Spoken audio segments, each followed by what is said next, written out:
અહીંયા સીતારામ અને બાલામાં જંકશન પાસે છે નૈમિષારણ્ય ક્ષેત્ર, ત્યાં ભાગવતની કથા થઈ. બીજું ચક્ર તીર્થ આવ્યું પૂર્વ કિનારે ભારતના જગન્નાથપુરીના દરિયા કિનારે, જ્યાં ભગવાન સ્વામિનારાયણના દિવ્ય ચરિત્ર અને ધર્મોપદેશથી ભરપૂર એવા શ્રીમદ સત્સંગી જીવન ગ્રંથરાજની કથા સ્વરૂપાનંદ સ્વામીએ પ્રતાપસિંહ રાજાને શ્રવણ કરાવી હતી. આપણને એમ થાય કે આપણે બધા એ નૈમિષારણ્ય ક્ષેત્રમાં કથા સાંભળવા ગયા હોય તો પણ 2-3 દી આવતા ને 2-3 દી જાતા થાય હો. અહીંયા તરત પહોંચી જવાય નહીં. 8 દિવસની આ રજા લેવી એમાંય આઘા પાછા થતા હોય તો બીજા 6 દી તો કોણ ઉમેરીને છે કે નૈમિષારણ્ય ક્ષેત્રમાં આવે. પણ આપણે જે કથા કરીએ છીએ એ પણ ભક્તો નૈમિષારણ્ય ક્ષેત્ર જ છે. ભગવાન સ્વામિનારાયણ આપણને વચનામૃતની અંદર સારંગપુરના 7મામાં એમ કહે છે કે જ્યાં મનોમય ચક્રની ધારા કુંઠિત થાય ત્યાં નૈમિષારણ્ય ક્ષેત્ર જાણવું. જ્યાં ભગવાનના એકાંતિક સંત નિવાસ કરીને રહ્યા હોય એને નૈમિષારણ્ય ક્ષેત્ર જાણવું. તો સદગુરુ ધ્યાની સ્વામી જેવા એકાંતિક સંત આજે આ સર્વજીવ હિતાવહ શ્રી સ્વામિનારાયણ ગુરુકુળમાં નિવાસ કરીને રહ્યા છે. માટે આ પણ નૈમિષારણ્ય ક્ષેત્ર છે અને આપણે એ નૈમિષારણ્ય ક્ષેત્રમાં જ ભક્તો કથા સાંભળીએ છીએ. તો સૌનકાદિક ઋષિઓ કહે છે કે અજ્ઞાન રૂપી અંધકારનો નાશ કરવામાં કરોડો સૂર્ય સમાન તેજસ્વી અમારા કાનને પરમ આનંદ પ્રાપ્ત કરાવનાર એવી શ્રેષ્ઠ કથા હે સૂતજી અમને આપ કહો, કે જેનાથી ભક્તિ, જ્ઞાન, વૈરાગ્ય અને વિવેકની વૃદ્ધિ થાય અને માયા અને મોહનો નાશ થાય અને ઘોર કળીકાળમાં આ જીવ આસુરી ભાવને પામ્યો છે, સંસારિક દુઃખોથી દુઃખી છે. તો આ જીવને શુદ્ધ કરવાનો શ્રેષ્ઠ ઉપાય હોય આપ અમને કહો. ત્યારે સર્વ કલ્યાણમાં કલ્યાણકારી, પવિત્રમાં અને પવિત્ર અને સદા ભગવાનમાં પ્રીતિ કરાવનારું એવું સાધન આપ અમને કહેવાને યોગ્ય છો. હે ગુરુવર્ય, ચિંતામણી કદાચ મળે તો સાંસારિક સુખ આપે, કલ્પવૃક્ષ હોય તો સ્વર્ગ સંપત્તિ આપે અને સાચા ગુરુ જ્યારે પ્રસન્ન થાય ત્યારે ભગવાનનું ધામ આપે છે. માટે આપ કૃપા કરીને અમને ભગવાનનું ધામ મળે એવો ઉપાય બતાવો. આવો સરસ મજાનો પ્રશ્ન સાંભળી અને સૂત પુરાણી પણ અતિશય રાજી થયા છે અને એમ કહે છે કે હે મુનિઓ, તમને હું ખરેખર આ જીવને ધર્મ, જ્ઞાન, વૈરાગ્ય, ભક્તિની વૃદ્ધિ થાય, વિવેક વધે અને આ લોકના દુઃખ માત્ર નાશ પામે અને દેહને અંતે કલ્યાણ થાય એવું સરસ મજાનું શ્રીમદ ભાગવત એની કથાનું શ્રવણ કરાવીશ, જે કર્ણનું અતિશય પ્રિય એવું રસાયણ.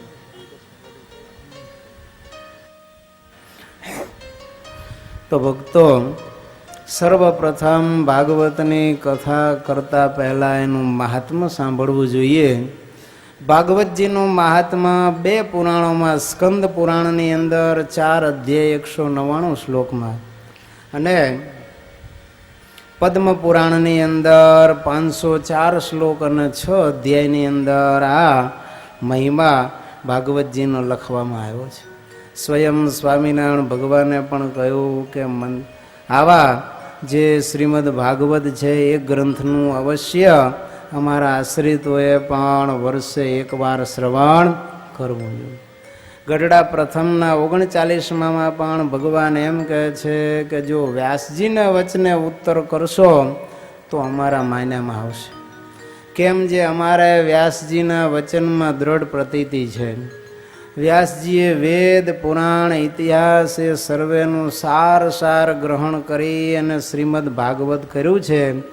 માટે જેવું ભાગવત પ્રમાણ એવા અન્ય પુરાણો પ્રમાણ નહીં. માટે અને બીજા આચાર્યો થયા એ બધાએ વ્યાસજીનો મત લઈ અને પોતપોતાના મત પ્રવર્તાવ્યા છે. માટે ભગવાન કહે છે કે વ્યાસજીનું વચન એ સર્વથી વધુ પ્રમાણ છે. તો આવી રીતે ભગવાન સ્વામિનારાયણે પણ ભાગવતજીનો મહિમા પોતાના મુખે ગાયો છે કે 8 સતશાસ્ત્ર અમને ઈષ્ટ છે, એમાં એક ભાગવત પણ અમને પ્રિય છે. સુત પુરાણી કહે છે કે હે સનકાદિકો સાંભળો, ભાગવતનું સર્વપ્રથમ કથન કહેતા કથા ભગવાન બદ્રીપતિ નારાયણે કરી અને નારદ બ્રહ્મા આદિકને ભગવાને આ કથા સંભળાવી હતી. સંતોએ પણ ગાયું. પ્રથમ બીજ બદ્રીપતિ બોયો, નારદ કે ઉરમાહી. નારદ લે દિશ દિશ में વેર્યો, નારદ લે દિશ દિશ में વેર્યો. 14 લોક કે માહી સંતો, રામ અમલ રંગ રાતે સંતો. રામ અમલ મતવારે.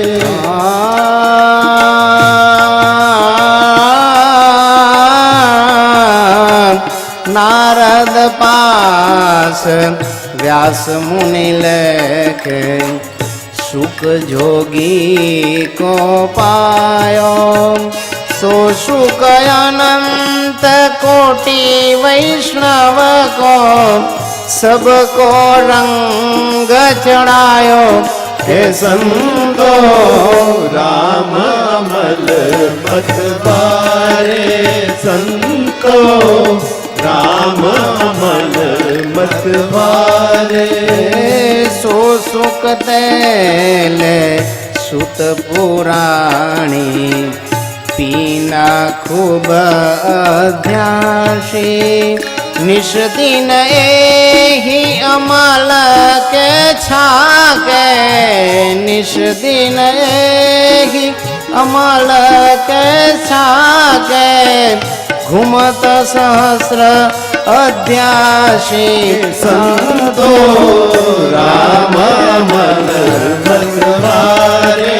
संतो राम अमल मतवारे.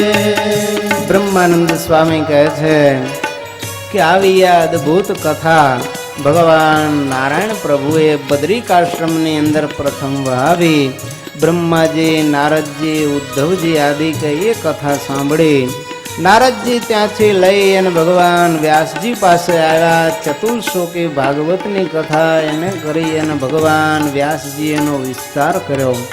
18,000 શ્લોકનું ભાગવત રચ્યું અને પોતાના પુત્ર સુખદેવજીને ભણાવ્યું. અને સુખદેવજીએ જ્યારે પરીક્ષિતના મોક્ષ માટે કથા કરી ત્યારે સૂત પુરાણી પણ ત્યાં બેઠા હતા.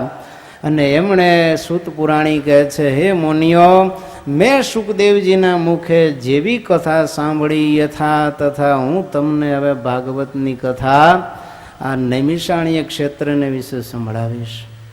સૂત પુરાણી કહે છે, હે મુનિઓ, જ્યારે સુખદેવજીએ ભાગવતની કથા શ્રવણ કરાવવાની શરૂઆત કરીને સુધા કુંભ ગૃહિત્વૈવ દેવાસ્તત્ર સમાગમાન, એ વખતે દેવતાઓ હાથમાં અમૃતનો ઘડો લઈને આવ્યા છે અને એમ કહે છે કે હે સુખદેવજી મહારાજ સાંભળો, લ્યો આ તમે અમૃતનો ઘડો પરીક્ષિતને તક્ષકના મોતનો ડર છે ને કરડે એટલે પાઈ દેજો અને એના બદલામાં અમને આ કથા છે ને એ તમે સંભળાવો. ત્યારે સુખદેવજી મહારાજ કહેવા લાગ્યા છે કે હે દેવતાઓ, તમે આવો વિનિમય ક્યાંથી શીખી આવ્યા હશે? હો સુખદેવજી મહારાજ, ક્વ કથા ક્વ સુધા લોકે ક્વ કાચ ક્વ મણિર મહાન. હે દેવતાઓ, ક્યાં કાચ અને ક્યાં મણિ, ક્યાં અમૃત અને ક્યાં આ કથામૃત. દેવતાઓ, તમે આવો વિનિમય ક્યાંથી શીખી ગયા? કથીરના બદલામાં કોઈ કંચન આપે, શેર ડુંગળીના બદલામાં કોઈ એક ડબ્બો કેસર આપે મારી કથા છે એ તો કેસર જેવી છે અને કંચન જેવી છે, ને તમારું અમૃત છે એ તો કથીર અને ડુંગળી જેવું છે. આવી આ અદ્ભુત કથા જેનાથી દિવ્ય જીવન પ્રાપ્ત થાય. તમારા અમૃતથી તો દીર્ઘ જીવન પ્રાપ્ત થાય, પણ દીર્ઘ જીવન કરતાં દિવ્ય જીવનનો મહા મોટો મહિમા છે. તમારું અમૃત પીને કદાચ અમર થવાય, પણ આ કથામૃત પીને તો કાયમ માટે જીવ અમર થાય કે ફરી એને જન્મ લેવો પડે નહીં. ભાગવતની કથામૃતનું પાન કરીને સુખદેવજી અમર થયા. સત્સંગી જીવન કથામૃતનું પાન કરીને પ્રતાપસિંહ રાજા અમર થયા. હરિલીલા કલ્પતરુનું પાન કરીને પણ શ્રોતાઓ કેટલાય ભક્તો અમર થયા. એમ એક એક ગ્રંથ તમે જુઓ, જે ગ્રંથોની કથા સત્સંગી ભૂષણનું અમૃત પી અને ભાડેરના રાજા જેઠજીત અમર થયા. માટે જેને જેને આ કથામૃત પીધું ને એ તો ભક્તો કાયમ માટે અમર થઈ ગયા છે, ફરી એને મરવું પડ્યું નથી. સુખદેવજી પરીક્ષિતને પૂછે છે કે બોલ, તારે દીર્ઘ જીવન જોઈએ છે કે દિવ્ય જીવન પસંદગી તારી? આ અમૃતથી તને લાંબુ જીવન મળશે અને કથામૃતથી મુક્તિ મળશે. ત્યારે પરીક્ષિત કહે છે મારે આ દેવોનું અમૃત ન જોઈએ, મારે તો દિવ્ય જીવન અને મુક્તિ જોઈએ છે. આમ દેવતાઓને ભક્તો આ કથામૃત છે એના એ અમૃતના બદલામાં સુખદેવજીએ આપ્યો નથી. તો આવા પરમ શ્રોતા હતા પરીક્ષિત મહારાજા, કે ભગવાનની કથામાં અતિ લેલીન હતા. જો ભગવાનની કથા શ્રવણ સિવાય એને બીજું કાંઈ નહોતું જોઈતું. શ્રોતાઓના ભક્તો ત્રણ પ્રકાર છે. એક તો શ્રોતા મંડપમાં આવે અને વક્તા મંગલાચરણ આંખું બંધ કરીને કરે, એટલે એ આંખું બંધ કરે તે નામાચરણ વળે ત્યારે જાગે. જો ત્યાં સુધી નિરંતર ઘાટી ઊંઘ લે ને પછી ઊભા થાય કે આજ તો કથામાં એવી મજા આવી કે ન પૂછો વાત. લ્યો શાંતિ શાંતિ આનંદ આનંદ થઈ ગયો અને થાક ઉતરી ગયો. પણ એટલું યાદ રાખજો ભક્તો, કથામાં જે ઊંઘે એને સંતો એમ કહે છે કે સાપનો અવતાર આવે. સર્પને કાન ન હોય, ભગવાનને એમ થાય કે આને મેં કાન આપ્યા છતાંય મારી કથા ન સાંભળી, માટે હવે એને કાનની જરૂર નથી, બીજો જન્મ ઘોઘો આમ ઘોઘો બનાવશે, કાળો નાગ થઈને રખડશો. અને પાછો ફાયદો બાજુવાળાને હો, કથામાં જો શ્રોતા ઊંઘતો હોય ને બાજુવાળો જગાડે નહીં તો એને મદારીનો અવતાર આવે, સાપને નચાવવા જોઈએ ને. માટે આપણે કથા સાંભળવી ને આજુબાજુ ન સાંભળતા હોય તો એને પણ હલાવીને જગાડવા કે તું ન સાંભળતો મારે મદારી થવું પડે, તારું જે થવું હોય એ થાય, તે મારે મદારી થવું નથી. જો એવી રીતે આવીને કેવળ ઊંઘશે તો આજનો થાક ભાંગશે, પણ કથામાં જાગશે અને એનો અંતરાત્મા જાગી જશે તો જન્મ મરણનો અને જન્મ જન્માંતરનો જે થાક છે ને એ ભક્તો કાયમ માટે ભાંગી જશે, કહેતા મુક્તિ થઈ જશે. અને વાત એ સાચી. આમ જુઓ, પડોશી હોય તમે જુઓ, એ ખતરનાક મળ્યો હોય, જીવવા દે? એ ન જીવવા દે. પછી એને મદારી થઈને ઠેકાણે લાવવો પડે. સામ દામ ભેટ દંડ માટે પડોશમાં કોઈ ઊંઘતા હોય તો એને ઠોહો મારીને નહીં, પણ હળવેકથી વિનંતી કરીને, નહીતર વળી મહાભારત થશે પાછી ભાગવતમાં કે તું શું સમજે મને ગોદા મારેશ. માટે પ્રેમથી સમજાવીને જગાડવા. કોઈએ ઊંઘવું નહીં, ઊંઘવા માટે ભક્તો નથી આવ્યા. કથામાં જે ઊંઘે અને બીજો જન્મ બળદનો ભગવાન આપે પછી કે આને ખૂબ ઊંઘ કરી છે, માટે હવે તો આને હલાલાઈ કરો, સ્ટોક બહુ છે, માટે ધર તાણી તાણીને મરી જશો અને સાફ થશો તો પણ ભયંકર કષ્ટ ભોગવશું. માટે આવું અદ્ભુત અમૃત પી અને હવે આપણે જીવન દિવ્ય બનાવી લેવું. બીજા સરોતા એટલે સુડી, કથામાંથી એકાદ શબ્દ સારો સાંભળીને લઈ જાય ને પછી બધાને ઘરે જઈને કીધા કરે, સાંભળ્યું કથામાં વક્તા શું કહેતા હતા એમ કરીને બધાને ઉપદેશ દીધા કરે, પણ પોતે એમાંથી કાંઈ અંગીકાર કરે નહીં. એ સુડી જેવો સરોતા. અને ત્રીજો ખરો શ્રોતા ધૂંધુકારી જેવો કે એકાગ્ર થઈને આ કથા શ્રવણ કરે કે કથાના પ્રસંગો અને ઉપદેશ મારા જીવનમાં ક્યાં સ્પર્શે છે, મારા જીવનમાં ક્યાં ખામી છે, એ ખામી શોધી શોધી અને પોતે પોતાના જીવનને કથામાંથી જે કંઈ ઉપદેશ છે એ ગ્રહણ કરીને સુધારીને આચરણમાં મૂકે હો. ગઈકાલે પોથી યાત્રા થઈ, તમે જુઓ માથા ઉપર મૂકીને આપણે પોથી લઈને નાચીએ, પણ એ મસ્તકમાંથી આપણે મગજમાં એ પોથી પધરાવવાની છે, એનું જ્ઞાન, અને એને આચરણમાં લાવવાનું છે. Knowledge must be transfer into action, translate into action. જ્યારે આપણું જ્ઞાન છે એ આચરણમાં આવે ને ત્યારે જ એ જ્ઞાન છે એ આપણા માટે ઉપયોગી થાય. નહીતર પછી જ્ઞાનમ ભારમ કથામ વિના, જ્ઞાન છે એ આચરણ વગર તો શું છે એ ભારરૂપ થઈ જાય.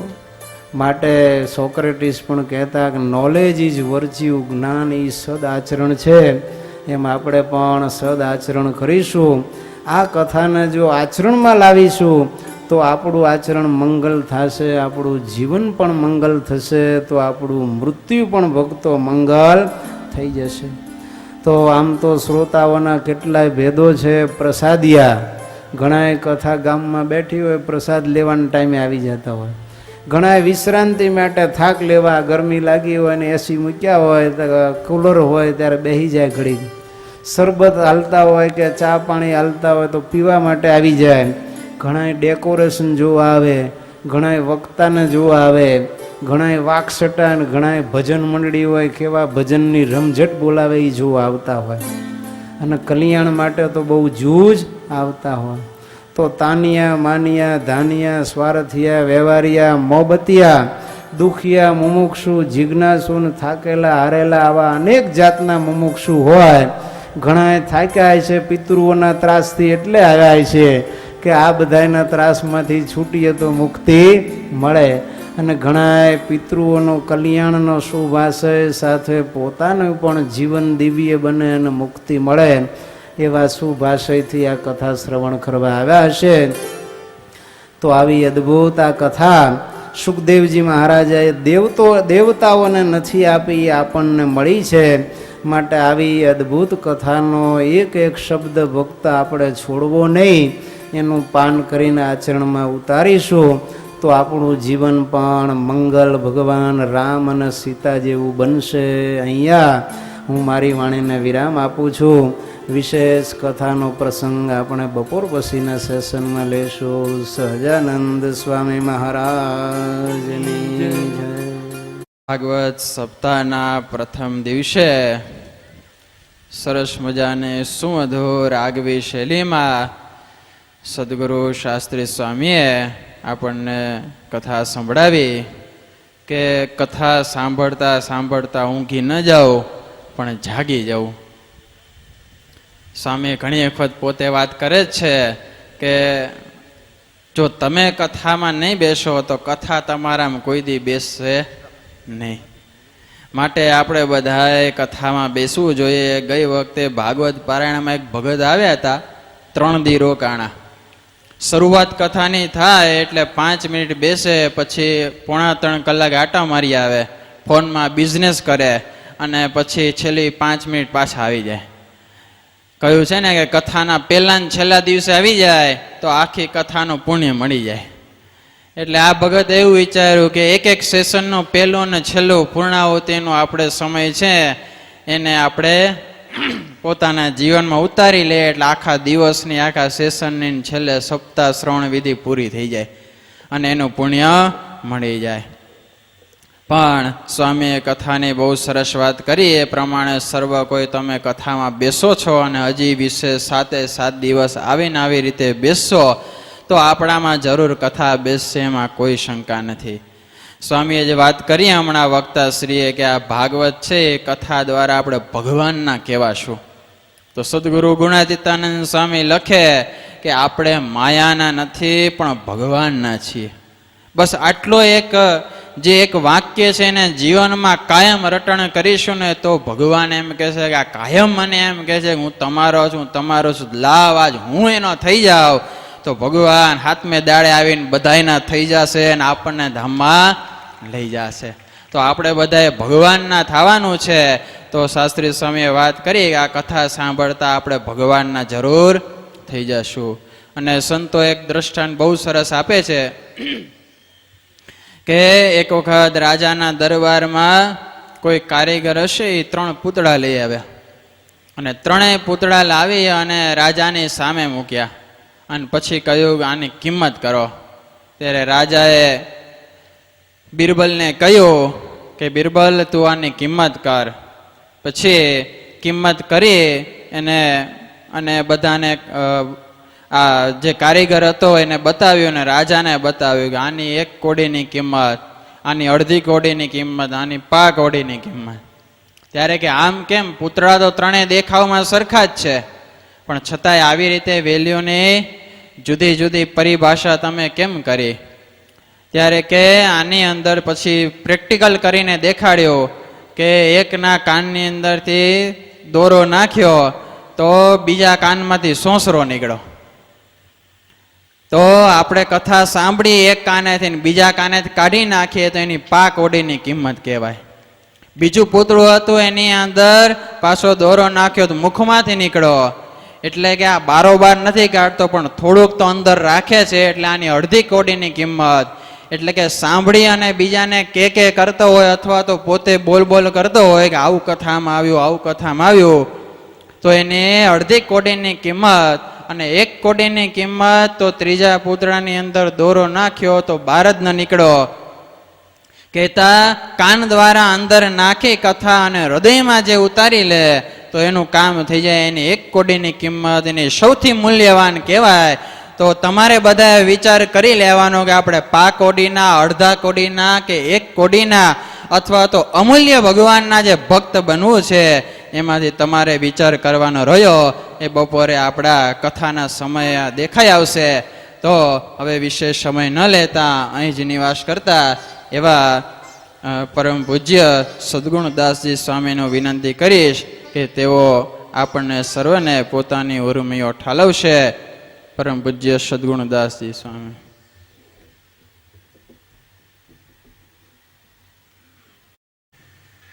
વર્ણિવેશ રમણીય દર્શનમ મંદહાસ રુચિરાનનમ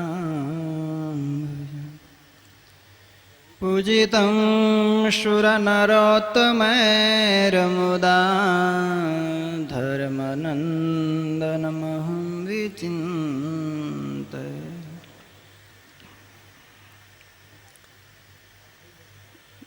ઘડિયાળ બાજુમાં જ છે.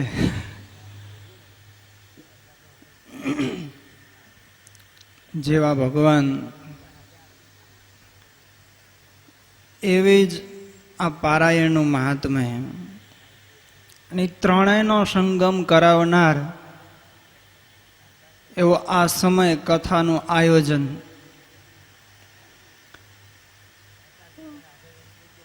અને એવા ભગવાનના ગુણાનુવાદની અંદર આપણે બધાને રસબસ થવાનું છે. એવા ઈષ્ટદેવ ભગવાન સ્વામિનારાયણ અને જે રસબસ થઈ અને રહ્યા છે આપણને એ શીખવાડે છે એવા પ્રાતસ્મરણીય સદગુરુ ધ્યાની સ્વામીજી, વક્તા શાસ્ત્રી સ્વામીજી, બ્રહ્મનિષ્ઠ સંતો તેમજ સમગ્ર પિતૃગણ તેમજ વાલા ભક્તજનો. કથાનું આયોજન એટલા માટે થતું હોય છે. આગળ પરીક્ષિતની વાત આવશે. પરીક્ષિતને જ્યારથી ખબર પડી કે મારું મૃત્યુ થયું છે, મને શ્રાપ થયો છે, ત્યારથી એ પોતાને જ્યારે મુગટ ઉતારી અને ખબર પડી કે માને હવે આનો દંડ મળવો જોઈએ અને દંડ એટલા સુધી મળે તો પણ મને મંજૂર છે, પણ આનું પ્રાયશ્ચિત, આનું ફળ મને અવશ્ય મળે, જેણે કરીને હું કલ્યાણના માર્ગ થકી ભ્રષ્ટ ન થાઉં, જ્યાં આવા વિચારો કરે છે ત્યાં જ ઋષિપુત્ર આવી અને વાત કરે છે કે તમને ઋષિએ શ્રાપ આપે છે ઋષિપુત્રએ કે 7 દિવસની અંદર એનો અકાળ મૃત્યુ થાવ તક્ષત કરડીને. ત્યારે પરીક્ષિત તો પોતે અંતરમાં આનંદ પામ્યા કે ખરેખર મેં જે મારા જીવનની અંદર આ એક થયેલી ભૂલ એનો ભગવાનની મારી ઉપર ઉપકાર ઉતર્યો કે આજે આ ઋષિ કુમારનો મને શ્રાપ થયો. શ્રાપ થયા પછી પણ મને એની જાણ થઈ કે 7 દિવસની અંદર મારું મૃત્યુ થવાનું છે. માટે હવે શું કરવું? તરત જ પરીક્ષિત રાજાએ પોતાના દીકરા રાજરાણીઓ બધાને બોલાવ્યા, દીવાનને, અને પોતાનું જે કંઈ કારપદ હતું રાજપદ એ બધોય દીકરાને સોંપીને પોતે ચાલી નીકળ્યા છે એક સાચા સંતની શોધમાં, જે પોતાને પોતાના જીવાત્માનો મોક્ષનો રસ્તો આપે એવા સંતની શોધમાં. હવે રાજા હતા, વશિષ્ઠ જેવા તો એના ગુરુપદ હતા, છતાં પણ પોતે બધાએ ઋષિઓને પૂછ્યું મારે 7 દિવસની અંદર મારું કલ્યાણ કેમ કરવું? જવાબ નથી મળ્યો. કોઈ જાત જાતના રસ્તાઓ બતાવ્યા. આખીરમાં વિચાર આવ્યો કે હવે છેલ્લે ગંગાજીના તટ માથે અમથોય હવે સંન્યાસ તો છે, લ્યો તો ભલે ના લ્યો તોય ભલે 7 દિવસમાં મરવાનું છે, પણ મરી એવું જાણું કે ફરી પાછું જન્મવું ન પડે. આ મુમુક્ષુ હતો અને એના માના સંસ્કાર હતા. એની માના સંસ્કાર કયા હતા? જ્યારે એ પરીક્ષિત પોતે ગર્ભમાં હતા ત્યારે અસ્વસ્થામાં બ્રહ્માસ્ત્ર છોડ્યો કે પાંડવનો વંશ હવે રાખવો નથી, મારે રહેવા ન દઉં. અને એના માટે ઉત્તરા માથે બ્રહ્માસ્ત્ર છોડ્યો, જેણે કરીને ઉત્તરા અને એનો વંશ પરીક્ષિતનો ગર્ભ એ બંનેનો નાશ થાય. પણ એની માને વિશે પણ દ્રૌપદીજીના સંસ્કાર અડેલા સાસુના કે બેટા તને જો ક્યારે પણ દુઃખ આવે, એવો સંજોગ ઊભો થાય તો કોઈને સંભાળ્યા વિના ભગવાનના શરણે જજે. અને આ જ એ સાસુના સંસ્કાર એ ઉત્તરાને જ્યારે બ્રહ્માસ્ત્ર દેખાયો, અગ્નિ ઓકતો આવતો હતો, ત્યારે એને નક્કી થયું કે હવે ભગવાન સિવાય આમાંથી કોઈ ન ઉગારે. અને જ્યારે ઉત્તરા ભગવાનને પોકાર કરી અને ભગવાન સામે દોટ મૂકી છે, ભગવાન સામે દોટ મૂકી, આશ્રય તો ઉત્તરાએ લીધો હતો, પણ પરીક્ષિતનો ગર્ભ હતો એ પણ ભેડો ભેડો એને શરણાગત થયો છે. એટલે એ શરણાગતિના આધારે ભગવાનની એણે પ્રાર્થના કરી છે ઉત્તરાએ કે પ્રભુ મારું મૃત્યુ થશે પણ મારા ગર્ભનું રક્ષણ કરો. કારણ એમાં પાંડુ રાજાનો વંશ છે, એ પાંડવોનો વંશ નિર્વંશ ન જાય એટલા માટે પ્રભુ હું આપના શરણે આવી છું. અને ભગવાને એ એક માતાના યોગે કરી અને ગર્ભાવસ્થાની અંદર પરીક્ષિત રાજાને ભગવાને દર્શન આપ્યું ને એનું રક્ષણ કર્યું. અને પછી એનો જ્યારે જન્મ થયો ત્યારે પણ એ ભગવાનને શોધતો હતો કે મને મારી જે ગર્ભની અંદર રક્ષા કરી એ ક્યાં છે, કોણ છે? એટલે એના ઉપરથી એનું નામ પરીક્ષિત પાડ્યું. એમ સ્વામીએ પણ કીધું કે તમે કોઈ ચિંતા કરશો નહીં. જેમ ઋષિઓ બદ્રિકાશ્રમને વિશે ગયા અને ભગવાનના દર્શન કરતા હતા, ત્યારે એવી વાત સ્વામી કે મેં સાંભળી કે એ સંતો અને ઋષિઓ હતા એ ભગવાનને નેત્રે કરી અને જાણે પીતા હોય. ત્યારે સ્વામી કે મને શંકા થઈ, તે નેત્રે કરીને કેમ પીવું? તો સ્વામી કે મેં મારા ગુરુને પૂછ્યું કે નેત્રે કરીને પી ગયા, એ કેમ વાત સમજાણી નહીં. ત્યારે સ્વામીના ગુરુ કે મેં એવી વાત કરી, મને ગુરુએ એવી વાત કરી કે નેત્રે કરી અને જેમ કુશળ કુંવરબાઈ પોતાની વૃત્તિને પલટાવી અને હૃદયને વિશે ભગવાનની મૂર્તિને જોતા હતા, અને એ મૂર્તિ હૃદયમાં જ્યારથી ધારી પછી એની બાહ્ય વૃત્તિ થઈ નથી. એમ સ્વામી કે આપણે પણ અક્ષરધામરૂપ પોતાને માની અને આવી કથા અને આવો ભગવાનનું મહાત્મ્ય સમજશું તો ધામમાં ભગવાન પછી જવાનું રહેશે? પોતે જ ધામરૂપ થયો તો પછી જવાનું ક્યાં ને આવવાનું ક્યાં?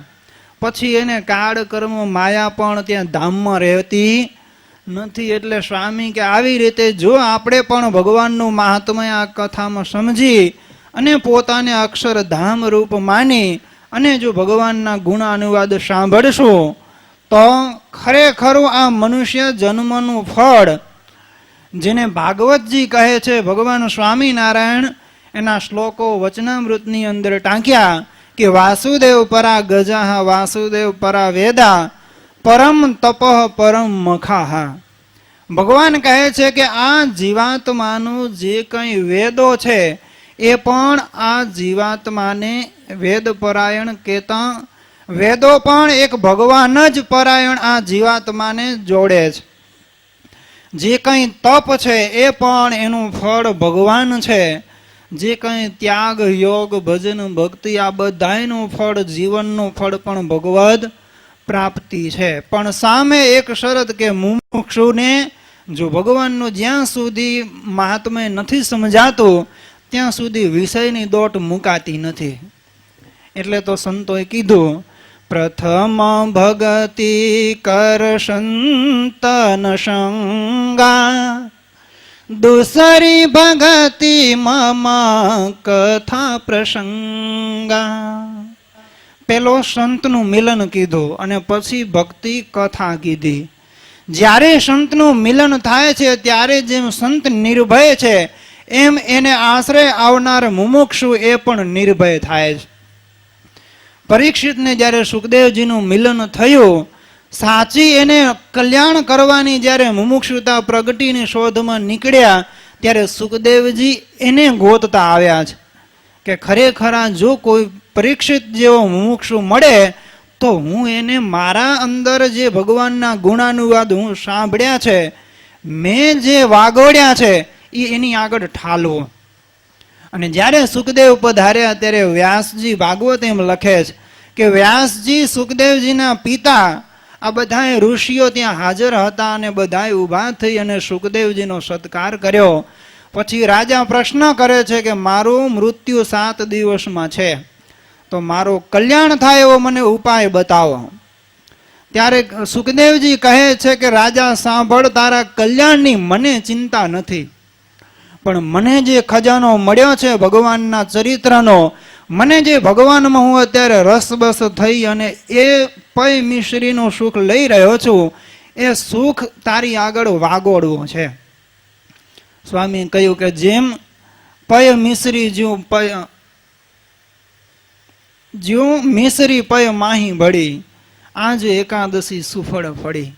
જેમ સ્વામી કે દૂધની અંદર ખાંડ ઓગળી જાય અને એ જેમ દૂધ ખાંડની કોઈ અસ્તિત્વ દેખાતું નથી, કેવળ અનુભવાય છે, એમ આજ સ્વામી કહે છે કે હું ભગવાનમાં રસબસ થયો તો હવે મને કોઈનો ભય રહ્યો નથી અને જન્મ મરણની શંકા રહી નથી. એટલે મહારાજ અને સંતો કહે છે કે આવી રીતે આજ જ્યારે સુખદેવજીને આજે એ ભાગવતનું એક અંતરમાં ગાવાનું તાન જાગ્યું અને સાચો મુમુક્ષુ પરીક્ષિત મળ્યો, એના કલ્યાણની એણે વાત કરી ત્યારે કહે છે કે આગળ એક ઘડીમાં ખટવાંગ રાજાનું કલ્યાણ થયું. કેવી રીતે?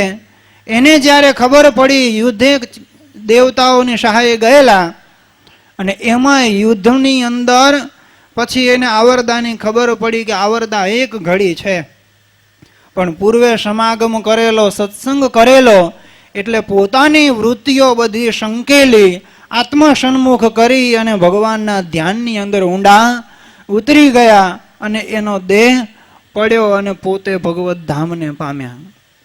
એમ સુખદેવજી કહે છે કે રાજા તારા કલ્યાણની ચિંતા નથી, પણ મને ભગવાનના ગુણાનુવાદ જે ચરિત્રનો આનંદ છે એ આનંદ આજ તારી આગળ ઠાલવવા માંગુ છું, માટે ઈ કથા ભગવાનના ગુણાનુવાદ તું સાંભળ. એમ કહીને પછી આ આખો ભાગવત એ પરીક્ષિત રાજાને સંભળાવ્યો. અને જ્યારે 7મો દિવસ આવ્યો ત્યારે પરીક્ષિત રાજાને પૂછ્યું કે રાજા તને કોઈ સંશય શોક હોય તો કે, તને તારા કલ્યાણનો શંકા હોય તો કે. પણ જ્યાં પૂછે ત્યાં જ પરીક્ષિત કહે છે કે હવે મને કાળનો ભય રહ્યો નથી, અને કહે છે કે તો હવે કઈ સંશય ન હોય તો હવે હું અહીંયાથી જાઉં. અને આખીરમાં પછી પરીક્ષિતને નિર્ભય કરી અને સુખદેવજી મહારાજ જ્યારે ગયા છે ત્યારે પરીક્ષિત રાજા ભગવાનની મૂર્તિમાં ધ્યાનમાં નિમગ્ન થઈ રસબસ થયા અને દેહ છૂટી ગયો. ત્યાર પછી તક્ષત નાગ આવીને એને કરડ્યો છે અને અગ્નિ સંસ્કારનું કામ એ તક્ષતના શ્રાપે કરીને થયું, એમ ભાગવતજી સાંખ પૂરે છે. એટલે સંતો અને મહારાજનો સિદ્ધાંત એક જ છે કે મનુષ્ય જન્મ જેને મળ્યું છે, સાચા સંતનો યોગ થયો તો ઈ સાચા સંત શું કરે છે? જેમાં કેર બોરવાના વૃક્ષ કયા તે ચંદન વાસે ચંદન થયા, એમાં હરિ હરિ જન હરિ એક સદા ભવસાગરમાં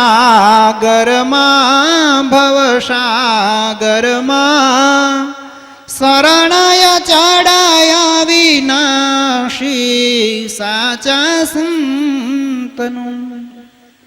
બ્રહ્માનંદ સ્વામી કહે છે કે જો સાચા સંત મળે તો ઈ કેવો કરે છે ને પોતે કેવા હોય છે.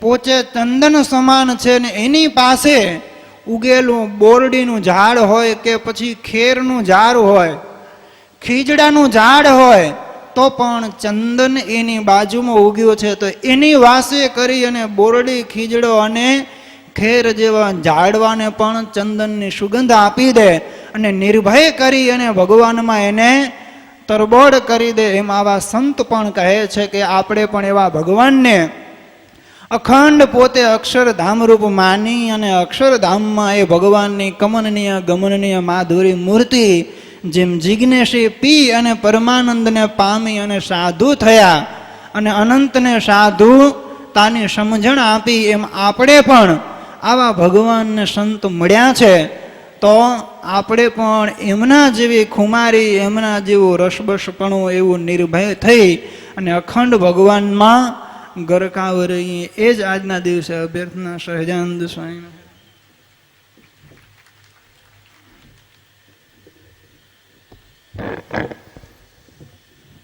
પૂજ્ય સદગુણદાસજી સ્વામીએ સરસ મજાની વાત આપણને સમજાવી કે આવા મહાપુરુષ જે સંત છે એનું શરણું લેવું. આવા અવતારના અવતારી એવા શ્રી સ્વામિનારાયણ ભગવાન એનું શરણું લેવાથી આપણા સર્વ કોઈનો મોક્ષ થઈ જાય છે. કારણ આવા સંતના શરણો લઈ અને ભક્તિ જો આપણા જીવનમાં ઉતારીએ તો આપણો મોક્ષ જરૂર થાય. અને સ્વામીજીએ સવારે વાત કરી એ પ્રમાણે શાસ્ત્રી સ્વામીએ પણ વાત કરી કે આ નવધા ભક્તિ છે નિરંતર સર્વ કોઈ જીવે કર્યા કરવી તો એના દ્વારા આ જીવનું કલ્યાણ થાય. બાકી ધર્મ, જ્ઞાન અને વૈરાગ્ય એ તો એના સહાયક ઉપકરણ છે, પણ ભક્તિ છે એ મોક્ષદાયી કલ્યાણદાયી છે. માટે ભક્તિ છે નિરંતર કરવી પણ ધર્મ સહિત કરવી. ધર્મ વિનાની ભક્તિ કરે તો એ તો રોડ ઉપર સીધા ચાલ્યા જાય તો એ ધર્મ સહિત ભક્તિ કહેવાય, પણ રોડ ઉપર ચાલીને આડા અવડા બાઇક સ્કૂટર ચલાવે કે બાજુની પાડ ઉપર ચાલે તો એ ધર્મ વિનાની ભક્તિ કહેવાય. તો ક્યારેક એક્સિડન્ટ થઈ જાય. માટે ધર્મે સહિત કહેતા તમને જે નિયમો સવારે જ સ્વામીજીએ તમને કાગળ આપ્યા છે તે નિયમ પ્રમાણે તમે વર્તી અહીં પણ એ પ્રમાણે ધર્મે સહિત ભક્તિ કરવી અને ઘેર જઈને પણ એવી જ રીતે ધર્મે સહિત ભક્તિ કરશો તો દેહને અંતે જરૂર મોક્ષને પામશો, એમાં કોઈ શંકાને સ્થાન નથી. તો આજના આ પ્રથમ પવિત્ર દિવસ એનું આ પ્રથમ સેશનની આપણે અહીં પૂર્ણાહુતિ કરીએ છીએ. ભગવાનના મહામંત્ર નામની ધૂન સાથે અહીં પૂર્ણાહુતિ થશે. પણ અત્યારે ગઈકાલે જે પ્રમાણે તમે સર્વ કોઈએ પુરુષોના વિભાગમાં પુરુષો અને બહેનોના વિભાગમાં બહેનો જે પ્રસાદ લીધો હતો તે પ્રમાણે સર્વ કોઈ પ્રસાદ લેશે. બહેનોના ગેટ તરફથી બહેનો નીકળશે અને પુરુષોના ગેટ તરફથી પુરુષો નીકળશે. અને ગળદા ગળદી ધક્કામુક્કી કર્યા વિના શાંતિથી આપણે પ્રસાદ લેવો. થોડી ગળદી થાય તો આપણે થોડી વાર ખમી ઊભા રહીને પછી પ્રસાદ લેવો, પણ બધાને પ્રસાદ જરૂર મળશે, કોઈ ભૂખ્યા નહીં રહે. અને બપોર પછીનું સેશનમાં આપણે 3 વાગ્યાથી શરૂઆત થશે. 3 વાગે અહીં ગવૈયા ભક્તો કીર્તન કરશે. ત્યારબાદ 3:45ની આસપાસ આપણે સર્વે કોઈ કથાની શરૂઆત થશે. તો 3:30 થી 4:45ની આસપાસમાં તમે સર્વે કોઈ યજમાન શ્રીઓ અહીં કથાને શ્રવણ કરવા માટે સર્વે કોઈ ઉપસ્થિત થઈ જાય. અને બપોરના સેશનમાં પૂજન કરવા માટે અમદાવાદ ગામના સર્વે યજમાન શ્રીઓ ખાસ હાજર રહે. પછી બીજા યજમાન કહે કે અમદાવાદનું પૂજન છે, આપણે શું વાર છે? તો એ તો ગામનું નામ ક્યારેક બદલાઈ જાય તો રહી પણ જવાય, માટે ધ્યાન રાખજો. સર્વ કોઈ યથા સમયે યથાસ્થાન આપણું ગ્રહણ કરી લે. હવે અહીં ગવાયા ભક્તો ભગવાનના મહામંત્રની ધૂન બોલશે, સંતો અહીંથી પધારશે અને પુરુષો ભાઈઓ પોતપોતાના ગેટ તરફથી શાંતિથી નીકળી પ્રસાદ લઈ અને આરામ કરશે. સહજાનંદ સ્વામી મહારાજ.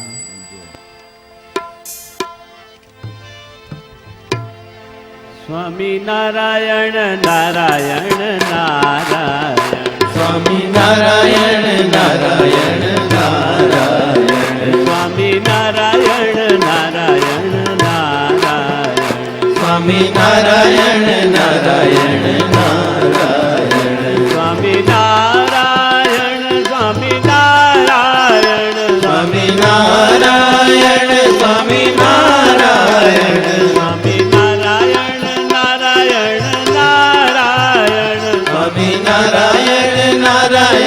નારાયણ, સ્વામી નારાયણ નારાયણ નારાયણ, સ્વામી નારાયણ નારાયણ નારાયણ, સ્વામી निधि मूर्ति में मन में उतारी,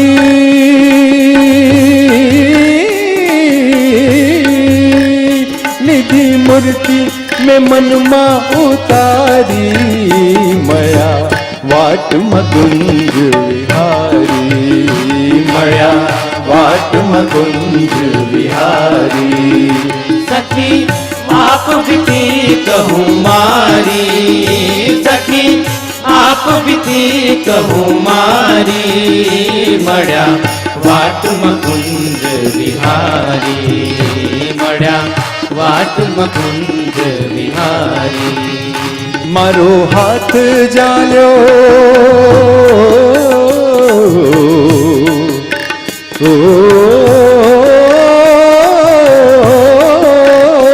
मारो हाथ जाल्यो जदुनाथे ने कर्यो झगड़ो मुझ संगाथे, मारो યજમાન શ્રીઓ પાટલા દીઠ એક વ્યક્તિ પૂજન કરવા માટે આવશે.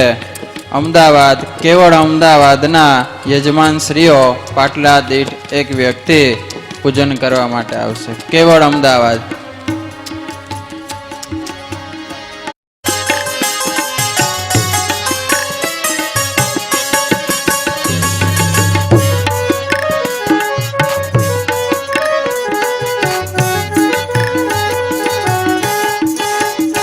હવે રોગ થયો છે ઉર એવો, દાડી દાડી જદુપતિ જોવો, હવે રોગ થયો છે ઉર એવો, દાડી દાડી જદુપતિ જોવો, હવે રોગ થયો છે ઉર એવો, દાડી દાડી જદુપતિ જોવો, હવે રોગ થયો છે ઉર એવો, દાડી દાડી જદુપતિ જોવો, વધે છે ઉર પ્રેમ ખુમારી, વધે છે ઉર પ્રેમ ખુમારી, મયા વાટ મકુંજ વિહારી, મયા વાટ મકુંજ વિહારી, सखी आप बीती कहूँ मारी, सखी आप बीती कहूँ मारी, मड़ा वाट मकुंज विहारी, मड़ा वाट मकुंज विहारी,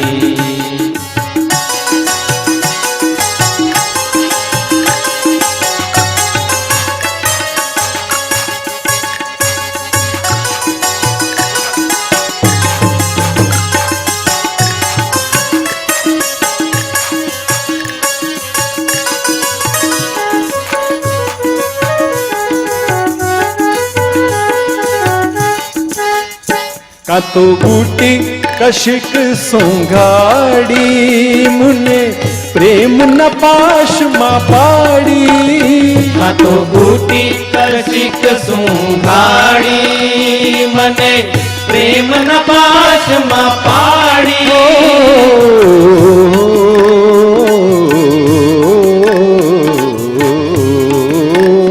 કાં તો બૂટી કશિક સુંઘાડી મુને પ્રેમ ન પાશમાં પાડી. કાં તો બૂટી કશિક સુંઘાડી મને પ્રેમ ન પાશમાં પાડી. બહુ નામી ઉપર બલિહારી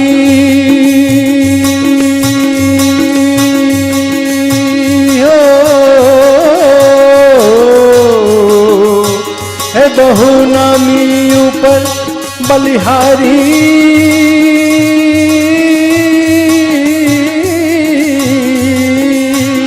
ઓ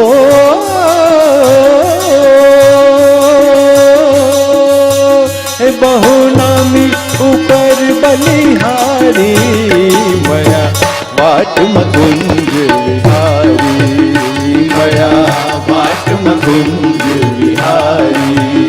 સખી આપ બીતી કહું મારી સખી આપ બીતી કહું મારી મળ્યા વાટમાં કુંજ વિહારી મળ્યા વાટમાં કુંજ વિહારી.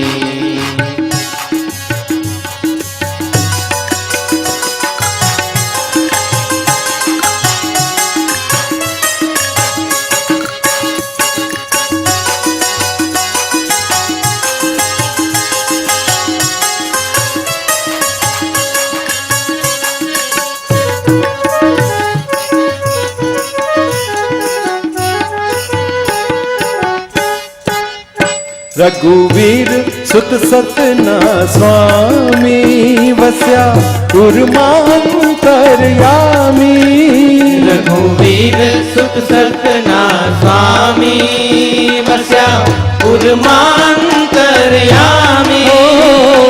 રઘુવીર સુત સતના સ્વામી વસ્યા ઉર્માંતરયામી. રઘુવીર સુત સતના સ્વામી વસ્યા ઉર્માંતરયામી. અમે જીવીએ ને સંભારી અમે જીવીએ ને સંભારી મયા વાટમાં કુંજ વિહારી મયા વાટમાં કુંજ વિહારી. સખી આપ વિધિ કહું મારી સખી આપ વિધિ કહું મારી મળ્યા વાટમાં કુંજ વિહારી મળ્યા વાટમાં કુંજ વિહારી વાટમાં કુંજ વિહારી મળ્યા વાટમાં કુંજ વિહારી મળ્યા વાટમાં કુંજ વિહારી મળ્યા વાટમાં કુંજ વિહારી મળ્યા વાટમાં કુંજ વિહારી મળ્યા વાટમાં કુંજ વિહારી. નિજ મૂર્તિ ચિંતકાના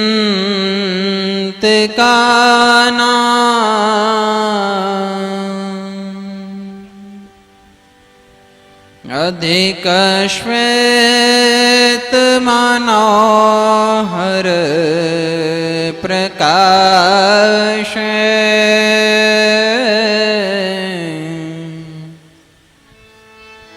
હૃદય દર્શિત રમ્ય દિવ્ય રૂપમ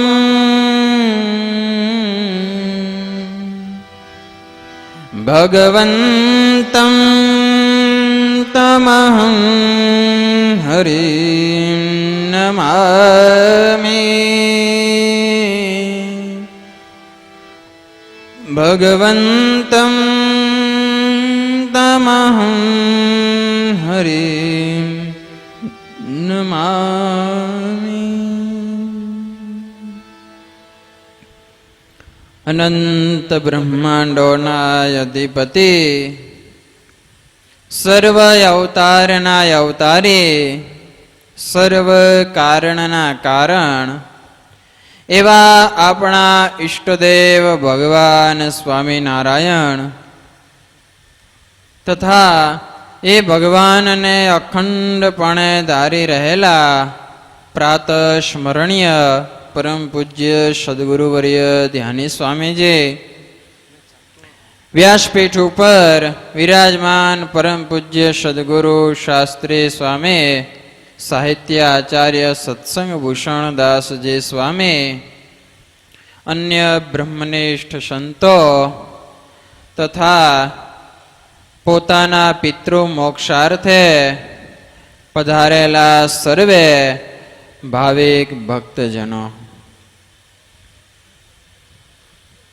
સદગુરુ ગુણાતીતાનંદ સ્વામી કે જે આ પૃથ્વી ઉપર જ્યારે પ્રગટ પુરુષોત્તમ ભગવાન સ્વામિનારાયણ વિચરણ કરતા હતા ત્યારે એમ કહેવાય છે કે 500 પરમહંસોને અક્ષરધામથી સાથે પોતાની આ પૃથ્વી ઉપર લઈ આવ્યા. એ 500 માયલા આ એક સદગુરુ ગુણાતીતાનંદ સ્વામી કે જે મહાસમર્થ અને જેમ સદગુરુ ધ્યાની સ્વામી ભગવાનની અખંડ મૂર્તિ ધારે છે એ જ પ્રકારે ગુણાતીતાનંદ સ્વામી પણ ભગવાનની અખંડ મૂર્તિ ધારતા. આવા ગુણાતીતાનંદ સ્વામી પોતે અનેકાનેક જીવોને ઉપદેશ માટે વાતો કરેલી અને વારે વારે એ જ કહેતા જ હે ભક્તજનો, ભગવાન ભજી લ્યો.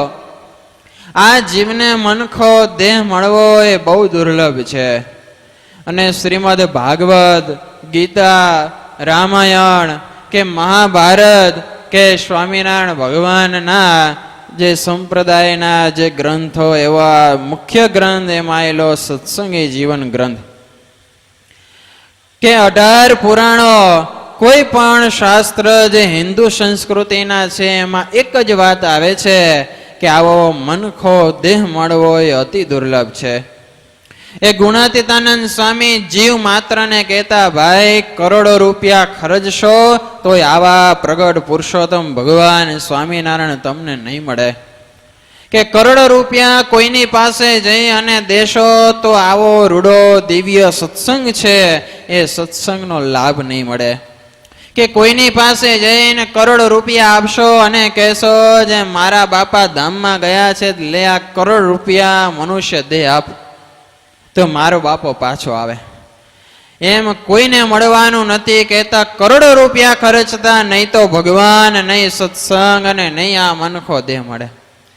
અને સ્વામી લખે છેલ્લે કે બીજા કરોડ રૂપિયા ખર્ચશો તોય આવા સંત નહીં મળે. ને આવા કરોડ જન્મ આપણે ધર્યા, એક પછી એક કરોડ જન્મ ધર્યા છતાં પણ આવા સંતનો જોગ નથી મળતો. મનુષ્ય દેહ તો ઘણાને મળે છે પણ આવા સંતનો જોગ મળવો ને મનુષ્ય દેહ મળ્યા પછી એ તો બહુ પુણ્યવાળા હોય એને મળે. સંતો કીર્તનમાં લખે ને, વારંવાર મનુષ્ય તન નાવે, મનુષ્ય તન નાવે, જ્ઞાન વિના તે તો વ્યર્થ ગુમાવે. વારંવાર ચિંતામણી મળ્યો દેહ મનુષ્યનો, અધિક પુણ્યવંત પ્રાણી પાવે. વારંવાર દેવોને દુર્લભ દેહ મનુષ્યનો, અધિક પુણ્યવંત પ્રાણી પાવે. વારંવાર સંતો લખે છે, હે જીવ સાંભળ, આ મનુષ્ય દેહ મળવો એ તો બહુ દુર્લભ છે. અને આ મનુષ્ય દેહ ચિંતામણી તુલ્ય છે. આ મનુષ્ય દેહથી જો બિન લાદેન જેવાએ પાપ કરી અને નરકના કુંડનો અધિકારી બન્યો તો એણે પાપ કમાણો. અને જે જીવ પુણ્ય કમાય છે, સત્સંગ કરી અને કલ્યાણનું ભાથું ભરે છે, એવા ગોકર્ણ કે સુખદેવજી કે પરીક્ષિત રાજા જેવા હોય કે જે પુણ્યનું ભાથું ભરી અને ધામમાં જાય. માટે મનુષ્ય દેહ ચિંતામણી તુલ્ય છે. તમે જે ચિંતવો કહેતા જે ઈચ્છા કરો કે મારે આ પ્રાપ્ત કરવું છે એને મળે છે. આજ તમે બધા બહુ સારા ભક્તજનો કહેવાય કે તમે ભગવાનના ભક્તિ ભજનના ભાથા ભરવા અને કલ્યાણનું તમારું અને પિતૃઓનું કલ્યાણનું ભાથું ભરવા આવું શુભ ભગીરથ કાર્ય કરવા માટે એકત્રિત થયા છો. તો આનાથી બીજા પુણ્યશાળી દુનિયાની અંદર બીજા ક્યાં લેવા જવાના? બાકી તો જગતમાં કેટલાય જીવો રખડે છે, પણ કોઈને આવા સંત કે સત્સંગનો જોગ નથી મળતો. માટે વાલા ભક્તજનો, તમે તો અતિ ભાગ્યશાળી છો. મોટા સંતો કે કુવાની અંદર પાણી હોય અને માથાનો એક વાળ એની અંદર બુડાડવાનો, બાર છાલકવાનો, બુડાડો ને બાર છાલકો. જ્યારે એ કુવાનું પાણી ખાલી થાય, એટલા વર્ષો જેટલા જાય, ત્યાર પછી ને મનુષ્યનો દેહ મળે. તો વિચાર કરજો, એક ટમ્લર પાણીનું ભરજો અને વાળથી છાલકજો, કેટલો સમય લાગે છે. અને કુવાને ખાલી કરતા કેટલો સમય લાગે. એટલો મોંઘો આ મનુષ્યનો દેહ છે. તો આ મનુષ્યનો દેહ સહેજે મળ્યો છે. તો આવી કથા કીર્તન ભક્તિ ભજન કરી અને તમારું અને તમારા પિત્રોનું કલ્યાણનું ભાથું ભરી લેવું એ જ સુગ્ન જનોનું કર્તવ્ય છે. અને ત્યારે જ મનુષ્ય દેહની સાર્થકતા જણાશે. તો આવો દુર્લભ મનુષ્ય દેહ મળ્યા પછી આપણે કથા કીર્તન અને સંતોની અમૃતવાણીનો લાભ લઈ અને જીવનને ચરિતાર્થ આપણે કરી દેખાડીએ તો ભગવાનની આપણી ઉપર અતિ મોટી પ્રસન્નતા થશે. વિશેષ સમય ન લેતા અહીં જ નિવાસ કરતા એવા પરમ પૂજ્ય ધર્મશુદ્ધ પ્રિયદાસજી સ્વામીને વિનંતી કરીશ કે તેઓ આપણને અમૃતવાણીનો લાભ આપશે. પરમ પૂજ્ય ધર્મશુદ્ધ પ્રિયદાસજી સ્વામી. મોબાઈલ મળ્યો એની પ્રમાણિકતા દાખવી અને એમનો કોઈનો ખોવાયેલો મોબાઈલ અહીંયા આપેલો છે, જે કલાકારો પાસે છે. એના પર નામ લખ્યું છે જે.બી. પટેલ. તો શ્રી જે.બી. પટેલ સાહેબને વિનંતી કે તમારો ખોવાયેલો મોબાઈલ અમારી પાસેથી કલેક્ટ કરી લેજો.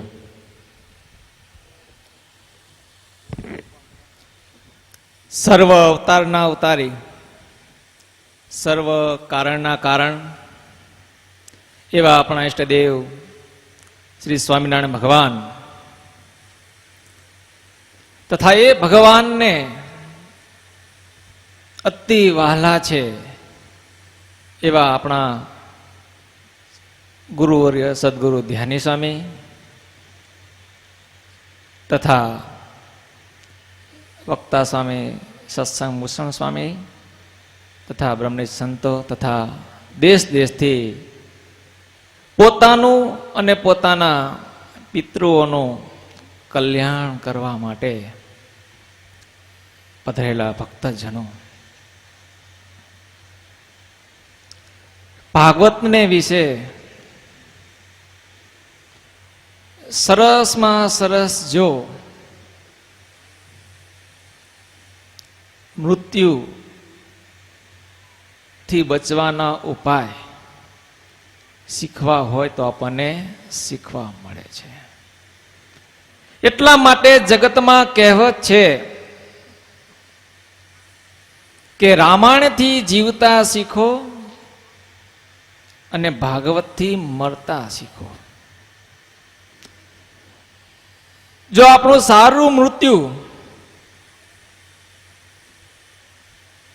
કરવું હોય, એટલે કે મોક્ષ કરવો હોય, તો ભાગવત વાંચો, એની કથા વાંચો, વિચારો એમાં કેવી રીતે મોક્ષ થાય. એ પરીક્ષિત રાજાનું આખ્યાન અને સુખદેવજી મહારાજ નો બંનેનો જે સંવાદ છે એ આપણને ભાગવતથી મૃત્યુ કેમ સુધરે એ આપણને શીખવા મળે છે. અને રામાયણને વિશે રામ, લક્ષ્મણ, સીતાજી, ભરતજી આદિકના જે પાત્રો છે એના જીવન કેવા છે એ જો આપણે વિચારી, વાંચી, સાંભળીએ, એના જેવું જો જીવન આપણે શીખીએ તો રામાયણથી જીવતા શીખ્યા કહેવાય. ભગવાન અને ભગવાનના એકાંતિક સંત, એનો ધ્યેય કેવળ કેમ જીવન જીવવું અને દેહ છતાં દુખી નહીં ને તન છૂટે તે જ અંબાર. આ મનુષ્ય જન્મ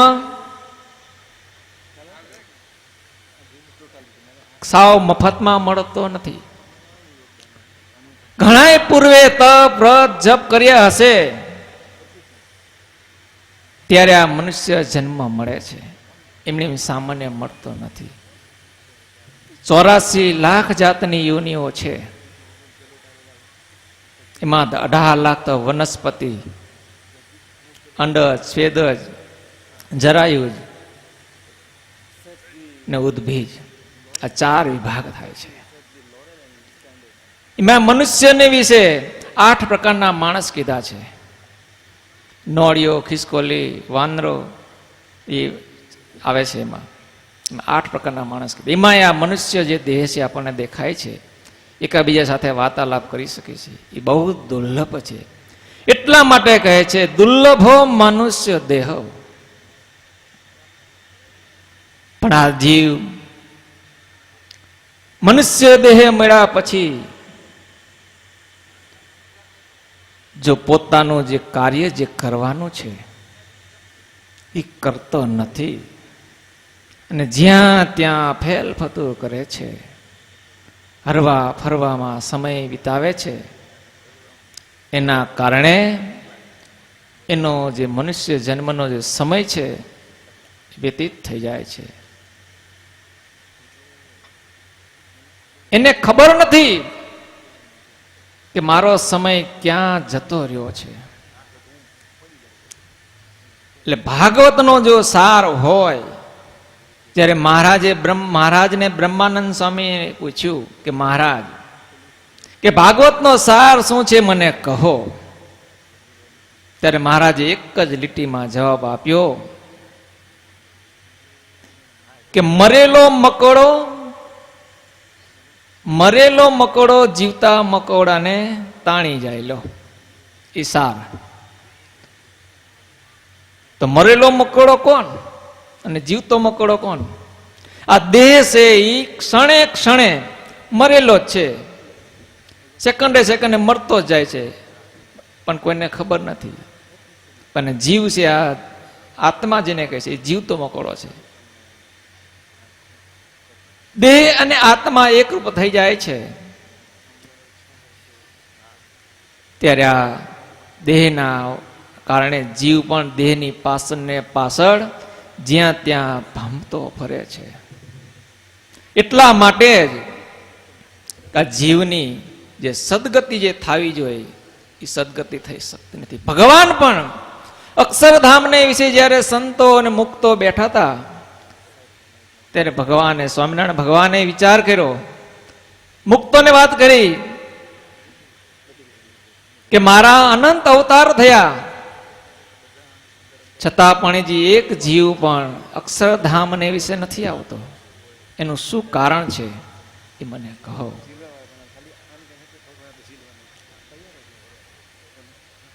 રામ ભગવાન નીચે પ્રગટ થયા, કૃષ્ણ ભગવાન, વ્યાસ ભગવાન આદિ અવતારો ધારણ કર્યા, છતાં પણ અક્ષરધામને વિશે જીવ આવ્યો નથી. ત્યારે મુક્તોએ મહારાજને વિનંતી કરી, મહારાજ કહેવત છે ને કે આપ મુવા વગર સ્વર્ગે ન જવાય. જો આપ જ પૃથ્વી ઉપર પધારો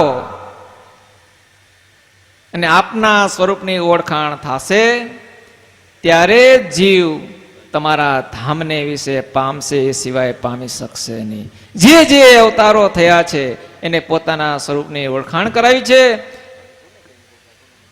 અને પોતાના સ્થાનકે બિરાજમાન થઈ ગયા છે. માટે આપ સ્વયં જો પધારો, પૃથ્વી પર પધારશો તો જ જીવ અક્ષરધામને વિશે પામશે, એ સિવાય કોઈ ઉપાય નથી. ત્યારે મહારાજ કહ્યું, હું તો જવું ખરો, પણ હું એકલો કરીશ શું? મને ઓળખાવશે કોણ? આ તો વર વિજ્ઞાનની જાન જેવું છે ભાઈ. હે, બંનેને અરસપરસ સંબંધ, જો એકલો વર હોય તો વરને ઓળખાવે કોણ? અને એકલા જાને જાય તો વર વગર એના વેવાય શું એને આગતા સ્વાગતા કરે? અરસપરસ બંનેનો સંબંધ છે, બંને જોઈ. એટલા માટે સંતોએ કહ્યું, અક્ષરધામથી જાન આવી, જાનયા મુક્તો થઈ આયા. અક્ષરધામથી ભગવાન અને મુક્તો સાથે પૃથ્વી પર પધાર્યા છે. પધારી દરેક ક્ષેત્રને વિશે મુક્ત પ્રગટ થઈ, અને જેમ લોહી ચુમક લોખંડને નાના ટુકડા જ્યાં જ્યાંથી ફેરવે અને ખેંચીને આકર્ષણ કરીને પોતાની બાજુમાં પકડી લે, એમ ભગવાન અને મુક્તો પ્રગટ થયા. ત્યારે મહારાજની સાથે 500 પરમહંસ, એથી વધારે સંતો અને મુક્તો મહારાજ સાથે વિચરણ કરવા લાગ્યા અને મહારાજના સ્વરૂપનું જ્ઞાન આપવા લાગ્યા અને કહેવા લાગ્યા કે આ ભગવાન છે, અનંત કોટી બ્રહ્માંડના અધિપતિ છે, સાક્ષાત પરબ્રહ્મ પરમાત્મા છે, પુરુષોત્તમ નારાયણ છે, સર્વના નિયંતા છે, સર્વના કરતા હર્તા છે, સર્વ અવતારના અવતારી છે, સર્વ કારણના કારણ છે. આ રીતે ભગવાનના સ્વરૂપની ઓળખાણ આપી, જીવોનું અનાદિકાળનું જે અજ્ઞાન છે, અજ્ઞાન ટાળી અને ભગવાનના સ્વરૂપનું જ્ઞાન આપી અને પોતાના સ્વસ્વરૂપનું જ્ઞાન આપી અજ્ઞાન થકી મુકાવી અને ભગવાનના ધામને પમાડ્યા છે. મોક્ષના દ્વાર ખુલ્લા કરી દીધા છે. તો મોક્ષનું દ્વાર ભગવાન અને ભગવાનના એકાંતિક સંત એ થકી જ ખુલ્લું થાય છે.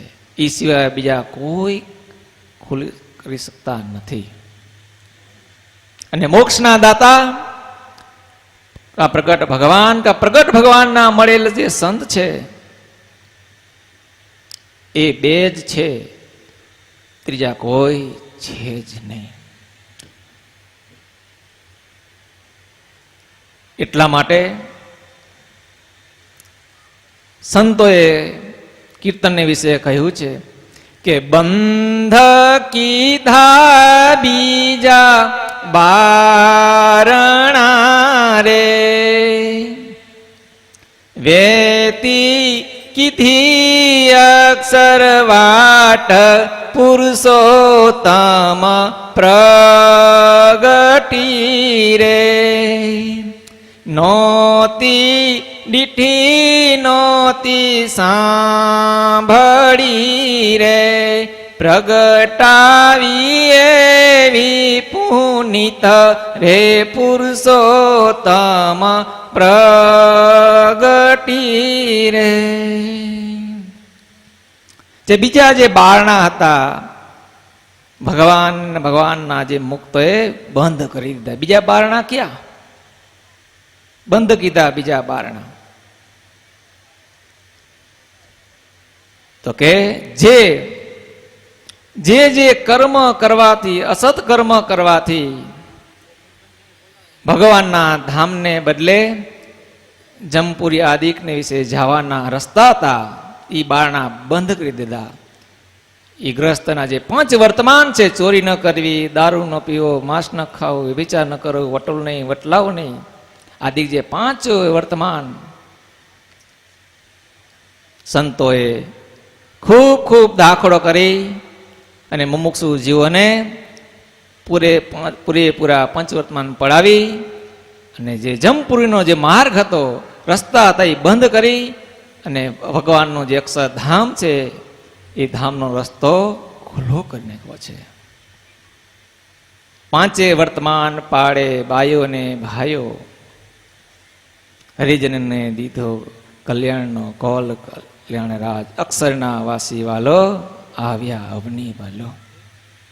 કલ્યાણનો કોલ આપી દીધો કે આ 5 વર્તમાન પ્રમાણે જે જે જીવો મુમુક્ષો રહેશે અને અમારી આજ્ઞા પ્રમાણે રહેશે એ જરૂરના જરૂર અક્ષરધામને વિશે પામશે, એમાં કોઈ શંકાને સ્થાન નથી. જુબન પગી જો લો કેવો ખૂંખાર હતો. એને ખાલી એક ડોસીએ મેણું માર્યું કે ડેડકા ડાંભે શું થાય, તારી જો ચોરી કરવી હોય તો સ્વામિનારાયણ ભગવાનની માણકીસીને ચોરી કર તો હાચો કહેવાય લો. એક વચન ડોસીના વચનને લાગી આવ્યું કે આ સ્વામિનારાયણ ભગવાન કોણ છે, એની ચોરી હું કરીશ. આખી રાત વાત તો બહુ લાંબી છે. માણકી ઘોડી ચોરવા માટે પ્રયત્ન કર્યો, જાગ્યો, 3 દિવસના ઉજાગરા થયા. જ્યારે ચોરી કરવા ઉતરે ત્યારે મહારાજ ઘોડી પર હાથ ફેરવતા હોય કે ઘાસચારો નાખતા હોય. છેવટે થાક્યો અને સભામાં આવ્યો. સભામાં જોબન આવ્યો, વાતું ચીતું થવા લાગી. ત્યારે ભક્તો બધા ડરવા લાગ્યા.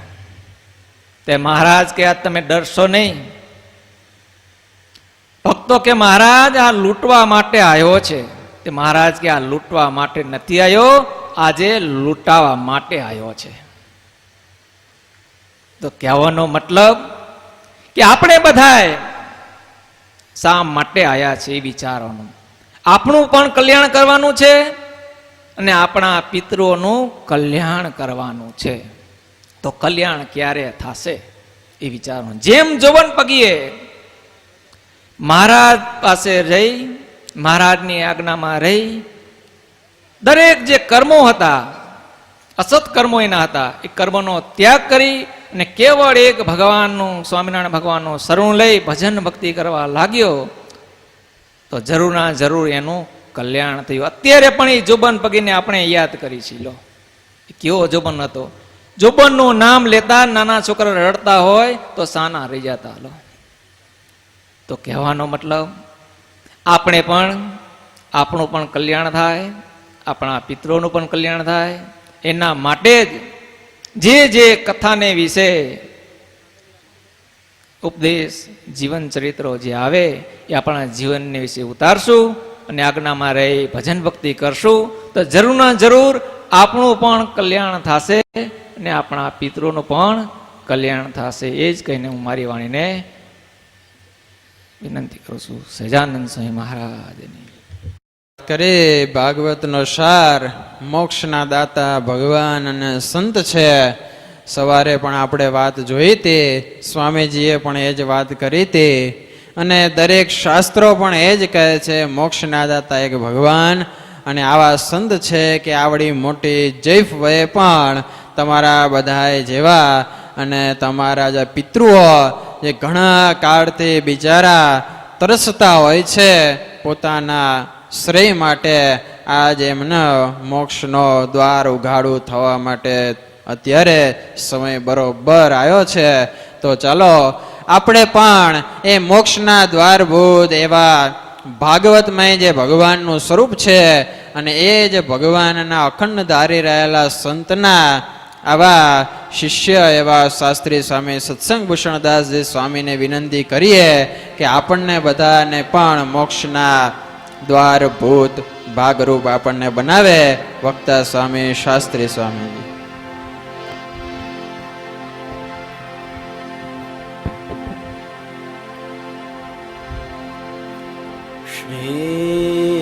શ્રીમદ્ શારદ પૂર્ણચંદ્ર વિલસા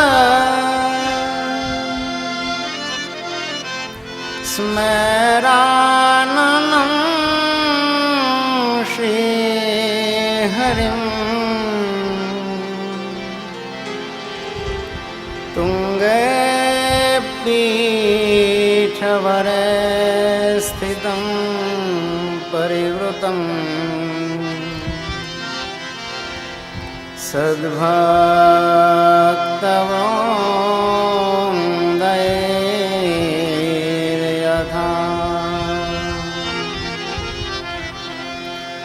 ताराभिर्विधुमार्च्यामानमृधा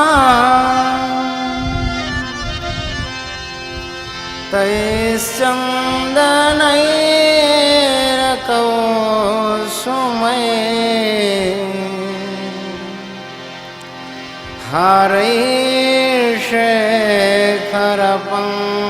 हारैशेखरपङ्क्तिभिश्च हृदये शुक्लाम्बरं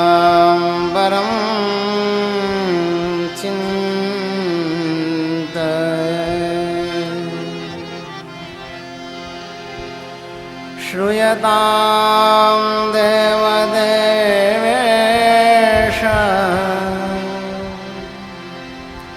स्वामी नारायण प्रभो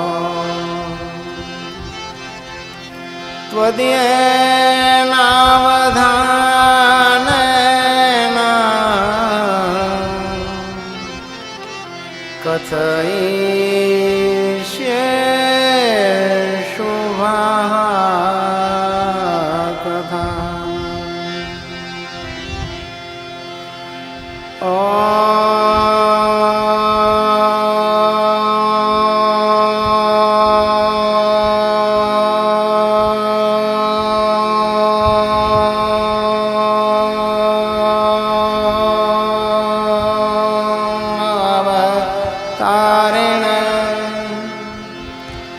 श्री स्वामीनारायणाय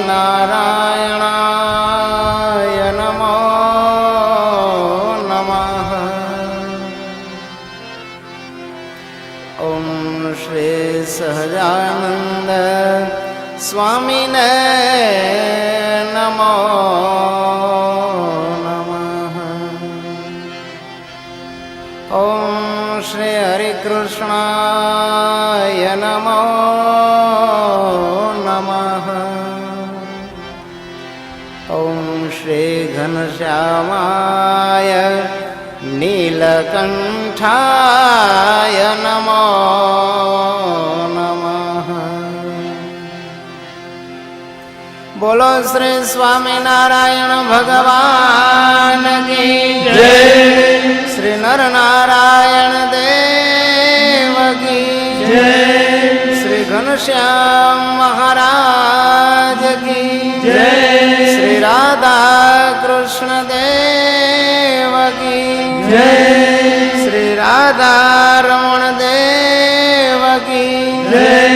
श्री रामचंद्र भगवान की जय। श्री विघ्न विनायक देव की जय।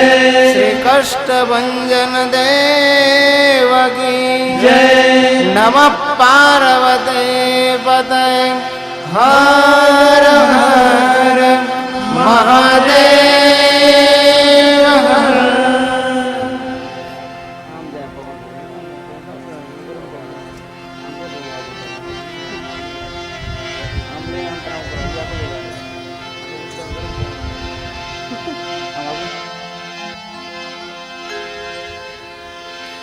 यं प्रव्रजन्तमनुपेतमपेतकृत्यम् द्वैपायनो विरह कातर आजुहाव पुत्रेति तन्मयतया तरवेऽभिनेदु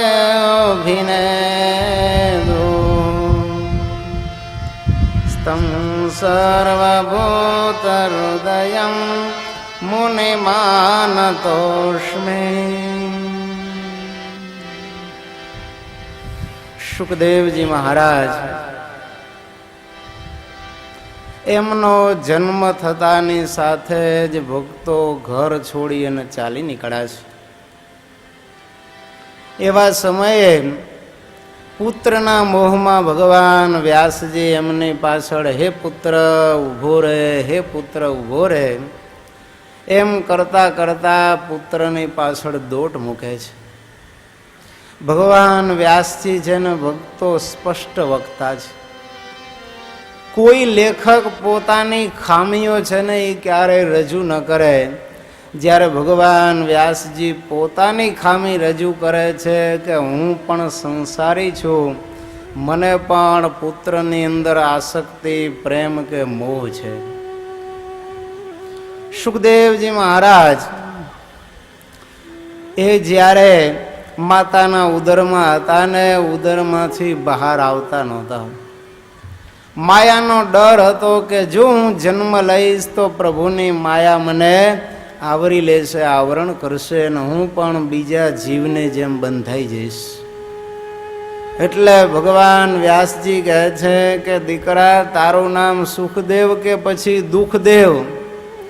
તું તો તારી માતાને દુઃખ આપે છે. આજે 16 વર્ષથી તારી માતા તને પેટમાં ધારણ કરી રહી છે અને હજી તું જન્મ ધારણ નથી કરતો. ત્યારે કહે છે પિતાજી, જન્મ ધારો પણ એક શરત, તમે તમારી માયાને હટાવી લ્યો. ત્યારે વ્યાસજી કહે છે બેટા, માયા હટાવી એ તો અશક્ય છે, કારણ માયાના લીધે તો આખું આ સંસાર ચક્ર ચાલે છે. સુખદેવજી કહે છે પણ થોડી વારે તમે માયા હટાવો. કેટલી વાર ફક્ત ગાયના શિંગડાની અણી ઉપર રાઈનો દાણો ઠરે એટલી વાર ભગવાન વ્યાસજી માયાને હટાવવા માટે સહમત થયા અને જેવી માયા દૂર કરી સુખદેવજીનો જન્મ થયો.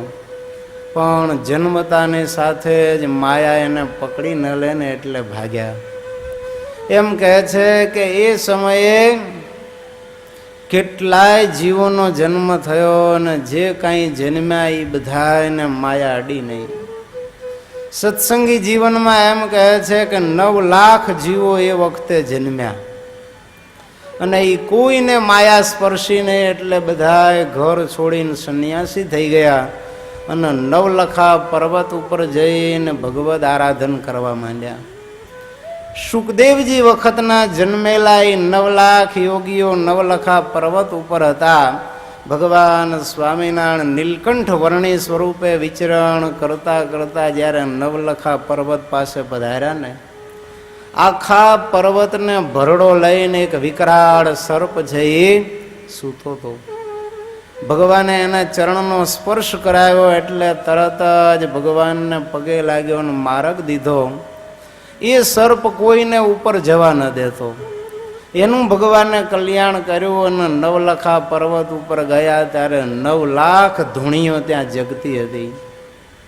ભગવાન સ્વામિનારાયણ નીલકંઠ વર્ણી સ્વરૂપે 9 લાખ યોગીઓની ધૂણીએ ધૂણીએ 9 લાખ રૂપ ધારણ કરીને પ્રગટ થયા અને 9 લાખ યોગીઓને આત્મા પરમાત્માનું જ્ઞાન આપ્યું.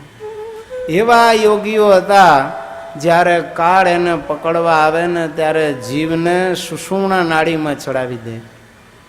શાસ્ત્રો એમ કહે છે કે સુષુમ્ના નાડીને વિશે કાળનો પ્રવેશ નથી. એ મોક્ષની નાડી છે. સુષુમ્ના નાડી દ્વારા થઈને આ જીવ છે એ બ્રહ્મરંધ્રને ભેદીને ભગવાનના ધામમાં જાય. એટલે એ ભગવત ધામનો માર્ગ છે, ત્યાં કાળની ગતિ નહીં. પણ ભગવાને સમજાવ્યા કે હે યોગીઓ, આ દુર્બળ દેહને વિશે મળમૂત્રથી ભરેલા આ શરીરમાં કેટલા કાળ પર્યંત રહેશો? માટે જુઓ, મારા સ્વરૂપનું દર્શન કરો, મારા સ્વરૂપનું સુખ એની ઝાંખી કરો અને આ દેહ છોડીને હવે મારા ધામમાં જાઓ. ભગવાનના પોતાના દિવ્ય દર્શન કરાવ્યા. દિવ્ય સ્વરૂપની ઝાંખી થઈને યોગીઓને થયું કે આ હા હા હા, ભગવાનના સ્વરૂપમાં આટલું સુખ, માટે હવે તો આ દેહમાં રહેવું નથી. 9 લાખ યોગીઓ એક સાથે પોતાના શરીર છોડીને ભગવાનના ધામમાં પધાર્યા. તો એ સુખદેવજી વખતના 9 લાખ યોગીઓને ભગવાન સ્વામિનારાયણે મુક્તિ આપી. આ બાજુ સુખદેવજી જન્મતાની સાથે ભાગ્યા કે મને મા બાપની માયા ન લાગી જાય. પણ વ્યાસજી સુખદેવજી પાછળ દોડે છે કે હે બેટા, ઊભો રે, પણ ઊભા રહી બીજાઓ.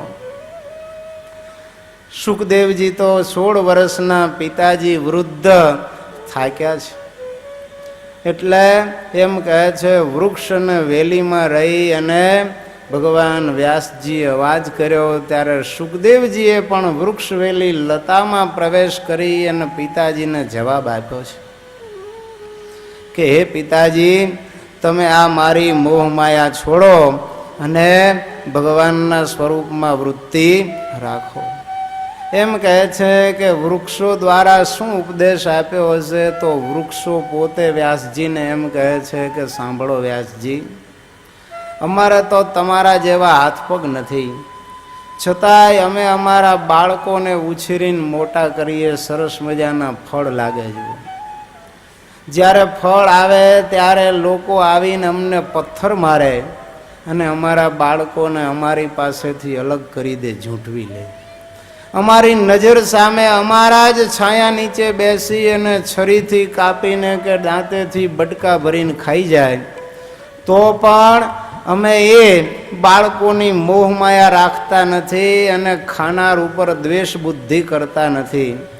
તો અમે જો પશુ હોય છતાંય બાળકોની મોહ માયા ન રાખીએ તો તમે તો જ્ઞાનાવતાર છો અને માણસ છો. માટે સુખદેવજીની માયા છોડી અને તમે પાછા આશ્રમે જાઓ. તો આમ વ્યાસજીને વૃક્ષ દ્વારા સુખદેવજીએ ઉપદેશ આપ્યો છે. એમ કહે છે કે સુખદેવજી જ્યારે નગ્ન ભાગ્યા જતા હતા, નારીઓ સરોવરમાં સ્નાન કરતી હતી, પણ સુખજીને જોઈને કોઈએ વસ્ત્ર ન પહેર્યા. જ્યારે વ્યાસજી આવ્યા ત્યારે તરત જ બહાર નીકળીને બધી બાઈઓએ વસ્ત્ર પહેરી લીધા. ત્યારે નારીઓને વ્યાસજીએ પૂછ્યું કે મારો દીકરો નીકળ્યો ત્યારે તમે વસ્ત્ર ન પહેર્યા અને હું નીકળ્યો તો કેમ વસ્ત્ર પહેર્યા? ત્યારે કહે છે કે વ્યાસજી, આપને સ્ત્રી પુરુષના ભેદ છે, જ્યારે સુખદેવજીને આવા કોઈ ભેદ નથી. એ તો નિરંતર બ્રહ્મ સ્થિતિને વિશે રાચનારા છે, એના અંતરમાં કોઈ કામ વિકારના મૂળિયા પાંગરા નથી, એટલે એને જોઈને અમને વસ્ત્ર પહેરવાનું કાંઈ જરૂર લાગી નહીં, એટલે ન પહેર્યા. તમને તો સ્ત્રી પુરુષનું ભાન છે એટલે દોડીને વસ્ત્રો પહેરી લીધા. તો આવી અલૌકિક સુખદેવજી મહારાજની સ્થિતિ હતી કે એમને સ્ત્રી પુરુષનો પણ ભેદ નહોતો. એક વખત સુખદેવજી મહારાજ અને નારદજી જનક મહારાજાને ત્યાં પધાર્યા અને એમને કામ સોંપવામાં આવ્યું કે આ બેમાંથી મોટા યોગી કોણ? જનક રાજા તો હવે મુશ્કેલીમાં આવી ગયા કે આ બે મોટા સંત, એની કસોટી આપણાથી કેમ થાય?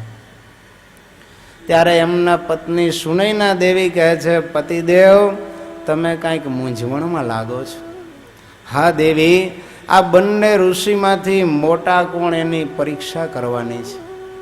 અરે એ કામ મને સોંપો, તમે ચિંતા છોડો, હું ડિસિઝન આપીશ. બંને ઋષિને સરસ મજાના મેવા મીઠાઈ પકવાન ફરસાણ કરીને જમાડ્યા અને પછી હિંડોળા ખાંટ ઉપર બિરાજમાન કર્યા છે. 16 શણગાર સજી અને સુનૈના દેવી લટક મટક ચાલ ચાલતા આવી અને સુખદેવજી અને નારદજીની વચમાં જેમ પેલી નઠારી નારી હોય ને એમ આવીને ભફ દઈને બેયની વચ્ચે બેહી ગયા લ્યો. અને નારદજીને અડો અડો એના શરીરને શરીર અડાડીને સુનૈના તો બેસી ગયા. નારદજીને થયું કે ભારે ખરી, આ જનકના પત્ની અને મને અડીને બેસે ને હું તો સાધુ કહેવાઉં, લોકો દેખશે તો મારી ઇજ્જત જશે. એટલે નારદજી થોડા થોડા ખસતા જાય. જેવા નારદજી જરાક ખસે પણ સુનૈના તો પડખે પડખું દબાવે હો. જરાય એના મનમાં સંશય નહીં. આખરે નારદજી થાકીને હિંડોળા ઉપરથી હેઠે ઉતરી ગયા. પછી લીધો વારો સુખદેવજીનો. સુખદેવજી હિંડોળા ખાંટ ઉપર બેઠા હતા ને એમના શરીરને પોતાનું શરીર અડાડીને સુનૈના બેસી ગયા. પણ સુખદેવજી મહારાજ તો પોતાની બ્રહ્મ સ્થિતિમાં એવા લેલીન હતા, એને સુનૈના અડીને બેઠા છે કે નહીં એનું ભાન નથી. જુઓ, એમને એમ બેસી રહ્યા ત્યારે સુનૈના દેવી કહે છે, પતિદેવ નારદજી કરતા પણ સુખદેવજી મહારાજની કક્ષા ઊંચી છે, માટે એ નારદજી કરતા શ્રેષ્ઠ કક્ષાના સંત છે. તો આવા એ સુખદેવજી મહારાજ એ આજે આ ભાગવતની કથા જ્યારે પરીક્ષિતને સંભળાવવા તૈયાર થયા ત્યારે ભક્તો દેવતાઓ સુધા કુંભ ગૃહિત્વૈવ કહેતા હાથમાં અમૃતનો ઘડો લઈને આવ્યા. પણ અભક્તાંશ તામ વિઘ્નેય એને અભક્તો જાણી અને સુખદેવજી મહારાજાએ એ ભાગવતની કથા એને આપી નથી. તો ભક્તો આવી આ સુખદેવજીની ઉત્તમ સ્થિતિ છે.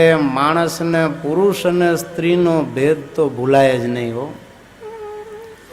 25 વર્ષ પહેલા કદાચ આપણે મુસાફરી કરતા હોય ક્યાંક પ્લેનમાં ટ્રેનમાં કોઈ ભાઈ મળ્યા હોય, એની સાથે બધી વાતચીત થઈ હોય, પરસ્પર ઇન્વિટેશન આપ્યું હોય કે ભાઈ આવો તો જરૂર અમદાવાદ આવજો, અને 30 વર્ષ પછી એ ભાઈ અચાનક મળી જાય, આપણને ઓળખી જાય, ત્યારે વાત કરે કે યાદ આવે છે 30 વર્ષ પહેલા આપણે સાથે પ્લેનમાં હતા, ત્યારે માથું ઢંઢોળીને યાદ કરે કે કોક મળ્યું તું ખરું હો. પછી બધી વાતચીત કરે, બીજું બધુંય કદાચ ભૂલાઈ ગયું હોય પણ એને એટલું તો યાદ હોય કે મને પુરુષ મળ્યો તો કે સ્ત્રી મળી હતી. જો એને એટલું ખ્યાલ આવે કે જરૂર એક ભાઈ સાથે મારે આવી વાતચીત થઈ હતી અને એ ભાઈ આ પોતે. તો એમાં પુરુષ અને સ્ત્રીની અસર ભક્તો માનસ પટલ ઉપરથી જવી હતી દુષ્કર છે. જ્યારે સુખદેવજી મહારાજને તો સ્ત્રી પુરુષનું પણ ભાન નથી. આવી અલૌકિક સ્થિતિવાળા સુખદેવજી એમ કહે છે કે સાક્ષાત શિવજીનો એ અવતાર હતા.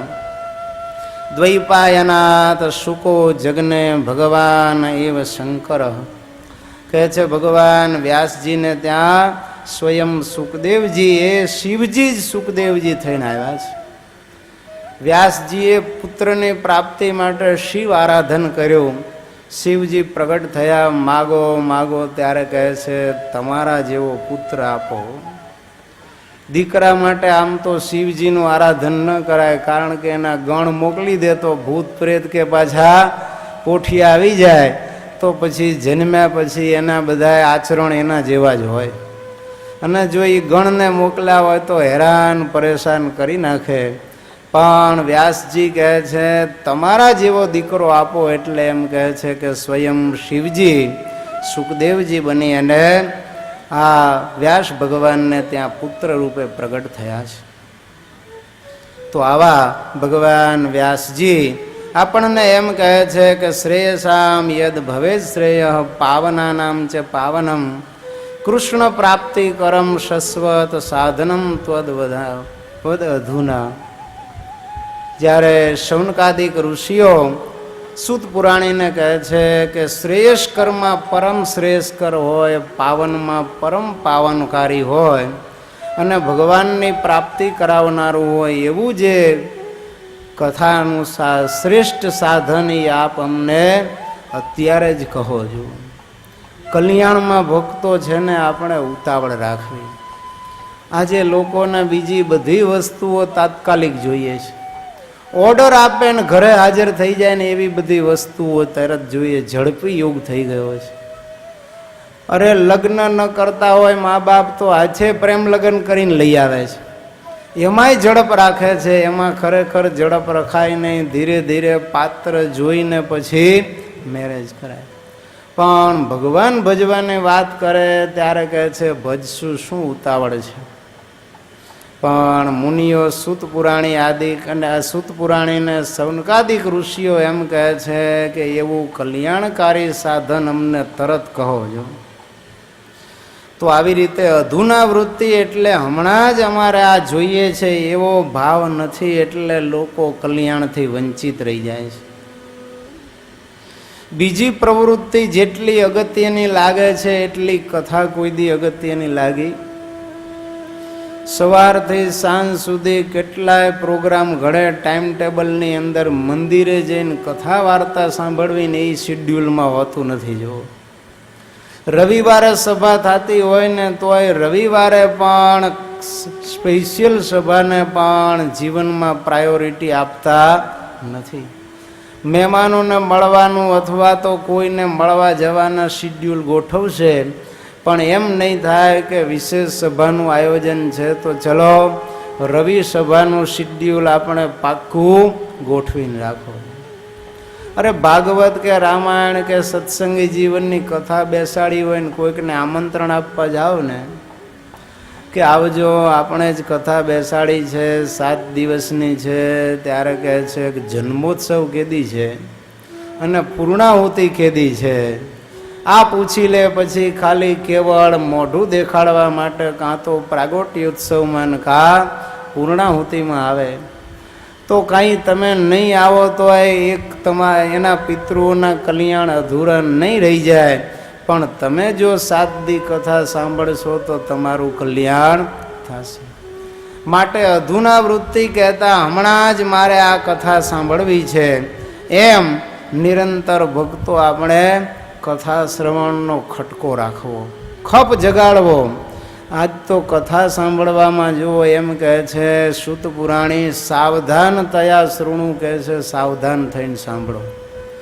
ઘણા કથા સાંભળવા તો જાય પણ શેર બજારના ફોર્મ ભેગા લઈ ગયા હોય, છાપા ભેગા હોય, બેઠા બેઠા વાંચતા હોય ને પછી શેર બજારના ફોર્મ ભર્યા કરતા હોય. માતાઓ બહેનો દીકરીઓ ગામમાં કથા બેસે ને પછી શાકભાજી ભેગી બીટવાને સમારવાને લઈ જાય.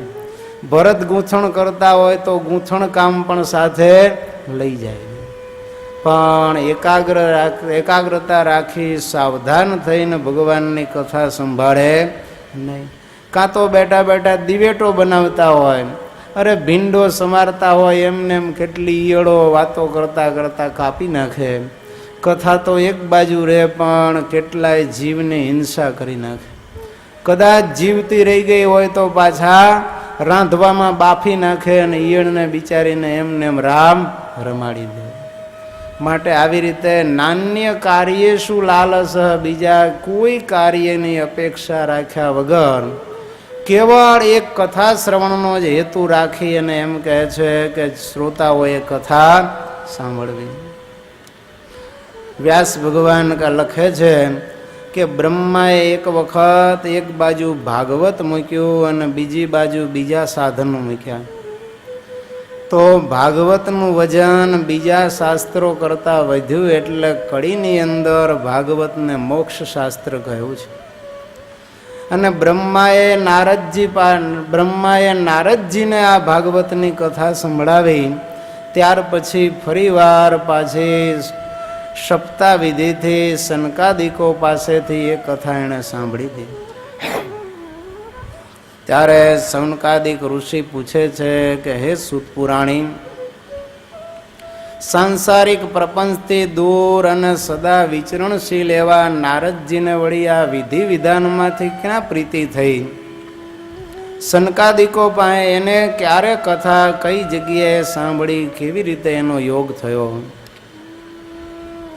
સુતજી કહે છે કે મને સુખદેવજીએ પોતાનો અનન્ય શિષ્ય જાણીને આ વાત કરેલી કે વિશાળાની અંદર સત્સંગાદિકો જ્યારે સત્સંગ માટે આવ્યા હતા ત્યારે એમણે નારદને જોયેલા અને એમ કહ્યું કે કથમ બ્રહ્મન દિન મોખ કુતશ્ચિંતાતુરો ભવાન ત્વરિતમ ગમ્યતે કુત્ર કુતશ્ચાગનમ તવ.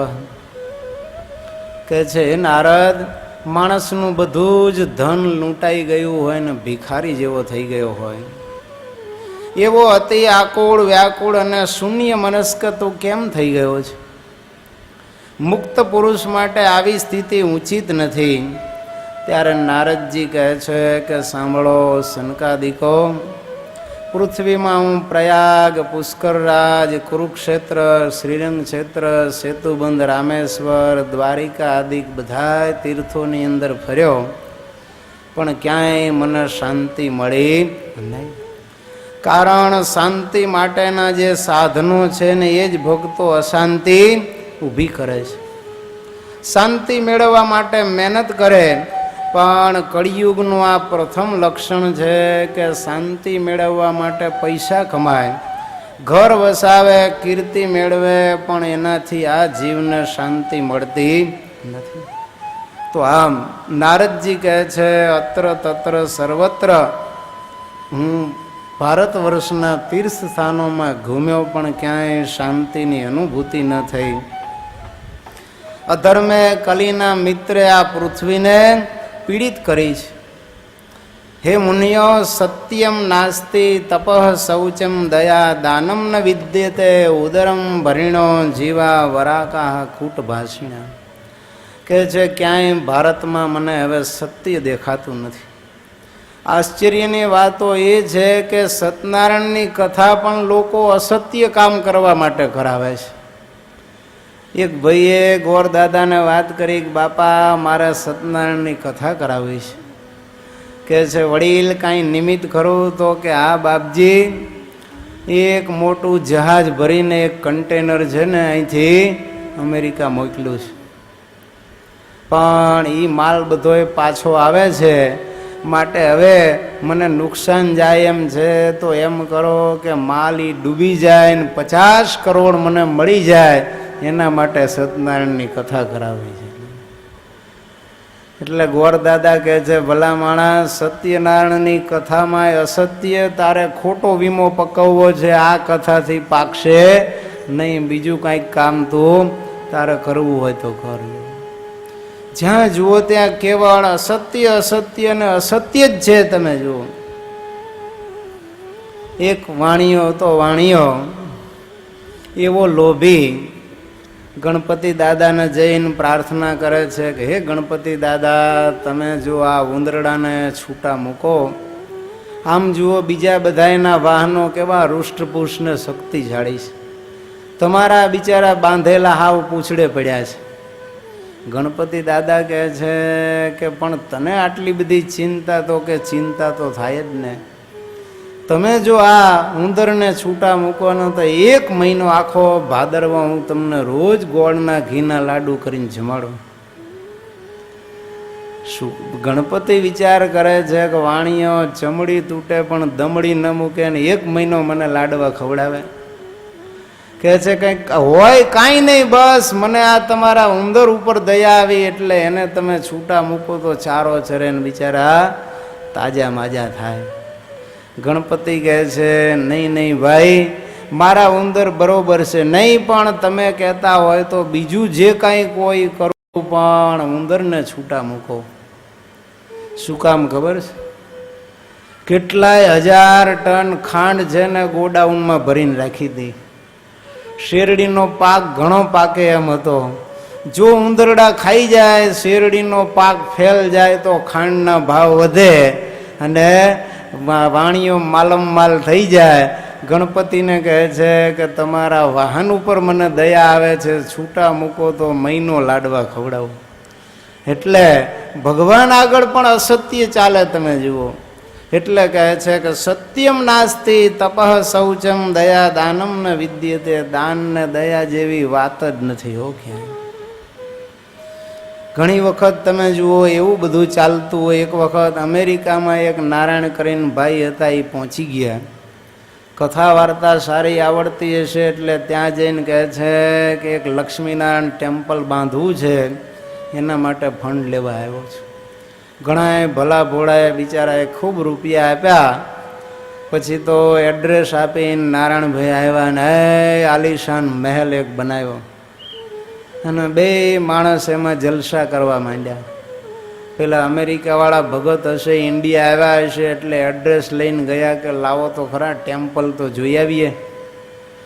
તપાસ કરતા કરતા પૂછ્યું કે ભાઈ અમદાવાદમાં ક્યાંય લક્ષ્મીનારાયણ ટેમ્પલ છે? ત્યારે કહે છે હા. ક્યાં છે? જઈને જોયું તો ત્યાં તો નારાયણભાઈ દેખાણા નહીં. પછી કે બીજું ક્યાંય ખરું? તો કે આ એક એડ્રેસ. તો કે હા એડ્રેસ તો છે. ત્યાં ગયા મને પૂછ્યું કે અહીંયા નારાયણભાઈ રહે છે? તો કે હા. અંદર ગયા. અરે પધારો પધારો નગીનભાઈ શેઠ, કેમ આવવું થયું? અરે હું મંદિરના દર્શન કરવા આવ્યો છું. આપ કહેતા હતા ને કે લક્ષ્મીનારાયણ ટેમ્પલ બાંધવાનું છે. હા ક્યાં છે? તો કે આ જ લક્ષ્મીનારાયણ ટેમ્પલ છે. જાઓ બહાર બોર્ડ વાંચી આવો. મકાન ઉપર લખ્યું હતું લક્ષ્મીનારાયણ ટેમ્પલ. એ કે બહુ સારું, પણ મૂર્તિ ક્યાં? બે જણા હિંડોળા ખાંચે ઈચ્છતા હતા કે આ લક્ષ્મીનું નારાયણ, કરો દર્શન લ્યો. કેટલા રૂપિયા લાવીને અહીંયા મકાન બનાવી દીધું, આલીશાન બંગલો, બે માણસ જલસા કરવા માંડ્યા. એટલે કહે છે કે આ દુનિયામાં નારદજી કહે છે ક્યાંય સત્ય, શૌચ, દયા, શાંતિ, તપ દેખાતું નથી. સ્વચ્છતા તો આજે નામે નથી ભક્તો, કેવળ ઉપરથી ચોખ્ખું દેખાય પણ પવિત્રતા ક્યાંય જોવા મળતી નથી. હો, નાવા ધોવામાં પણ લોકો પવિત્રતા રાખતા નથી. ભક્તો સવારમાં ઉઠીએ ને પહેલાં તો ભગવાનનું સ્મરણ કરીને આપણે થોડી વાર મૂર્તિનું ધ્યાન કરી પછી ઊભા થઈએ, ત્યારે પણ સ્વામિનારાયણ, રામ, કૃષ્ણ એમ નામ લેતા લેતા દાંતણ કરતા હોય તો દાંતણ કરવું, અને જાજરૂ જવું હોય તો લેટ્રિન જવું. આવીને પછી ડાબો હાથ છે એ 10 વખત પાવડર કે સાબુથી ધોવો, બંને હાથ ભેગા કરીને 7 વખત ધોઈએ, અને પછી પગને 3 વખત ધોઈએ.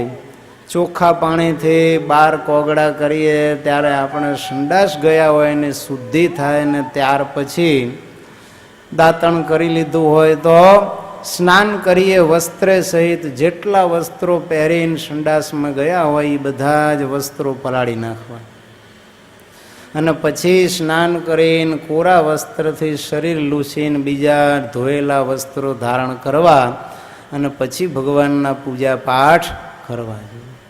પણ આજે તો આવું શૌચ કહેતા પવિત્રતા ક્યાંય જોવા મળતી જ નથી. લ્યો, એક ભાઈએ ફ્રૂટ લીધું હશે, ટ્રેનમાં મુસાફરી કરતા હતા, પછી એને ખાવું હતું ને તો ધોવા ગયો. થોડી વાર થઈ એટલે ફ્રૂટ ધોઈને આવ્યો, પૂછ્યું ક્યાં ધોયું? તા કે સંડાસમાં જઈને ધોઈ આવ્યો. ટ્રેનમાં સંડાસમાં નળ આવતો હોય ને ત્યાંથી ધોઈ અને ફ્રૂટ ખાઈ લીધું, ને પછી સંડાસના નળમાં જઈને પાણી પી આવ્યો. એટલે કહે છે પવિત્રતા નામે નથી. ભક્તો, નળ રાજાને તો બધા ઓળખતા હશે, કેટલો મહાધાર્મિક રાજા હતો. પણ એક વખત એ બાથરૂમ ગયો ત્યારે પેશાબનો છાંટો એને પગે ઉડેલો. પગ ધોયા પણ ઠંડી હશે એટલે આગળના ભાગમાં પાણી રેડ્યું, ને છાંટો પગની પેનીએ ઉડેલો એ રહી ગયો. ત્યારે કડી એના મસ્તકમાં પ્રવેશ કરી ગયો, અને પછી નળ રાજા જુગાર રમ્યો અને નૈષધ દેશનું પૂરું રાજ્ય એમાં હારી ગયું, અને ભિખારી થઈને ભટક્યો. નળ રાજા સરખો નર નહીં, જેની દમયંતી રાણી અડધે વસ્ત્રે વન ભમ્યા, ન મળ્યા અન્ન નયણે નિંદ્રા ન હાણી. કેટલું મોટું કષ્ટ આવ્યું જુઓ. એક ખાલી બાથરૂમ ગયો અને પેશાબનો છાંટો રહી ગયો અને સૂઈ ગયો તો કડી એની અંદર પ્રવેશી ગયો, બુદ્ધિ એની બગાડી અને એને ભિખારીની હાલતમાં મૂકી દીધો. રાજામાંથી રંક બનાવી દીધો, કરોડોપતિમાંથી રોડપતિ બનાવી દીધો. માટે ભક્તો, આપણે અપવિત્ર રહીએ તો કળિયુગ અવશ્ય પ્રવેશ કરી જાય. માટે પવિત્ર અને શુદ્ધ વર્તન આપણું રાખવું જોઈએ. ગરીબને જોઈ આજે પૈસાદારને ક્યારેય દયા આવતી નથી, અને ગરીબોને પૈસાદારને જોઈને ઘૃણા થાય છે. માટે આ બધા ભક્તો કળિયુગના લક્ષણ છે. એમ કહે છે મંદા સુમંદ મતય, અતિ મંદ બુદ્ધિના થયા છે. આજે બધા કાન વિંધાવે. એક ભાઈએ કાન વિંધાવીને કડી પહેરેલી. મેં કીધું કેમ? તારે કે ભગવાન રામે વિંધાવ્યા હતા ને. મેં કીધું દેવતા એને તો 2 કાન વિંધાવ્યા હતા. ભગવાન સ્વામિનારાયણ, કૃષ્ણ અને રામ ત્રણેય કાનમાં કુંડળ પહેરતા. એ તો કર્ણવેદ સંસ્કાર, જે 16 સંસ્કારો ભગવાન વ્યાસજીએ લખ્યા છે એ અંતર્ગત કર્ણવેદ સંસ્કાર એમણે કર્યો હતો. પણ તે કાંઈ કર્ણવેદ સંસ્કાર નથી કર્યો. તે તો બીજાનું મન આકર્ષવા માટે આ કાનની અંદર 1 કાન વિંધાવીને કડી પહેરી છે. ઘણા આંખમાં અહીંયા કાન વિંધાવેલા, કાણા પડાવીને અહીંયા કડિયું ઘાલે. ઘણા નંગ લગાડે કાનમાં અને આંખમાં.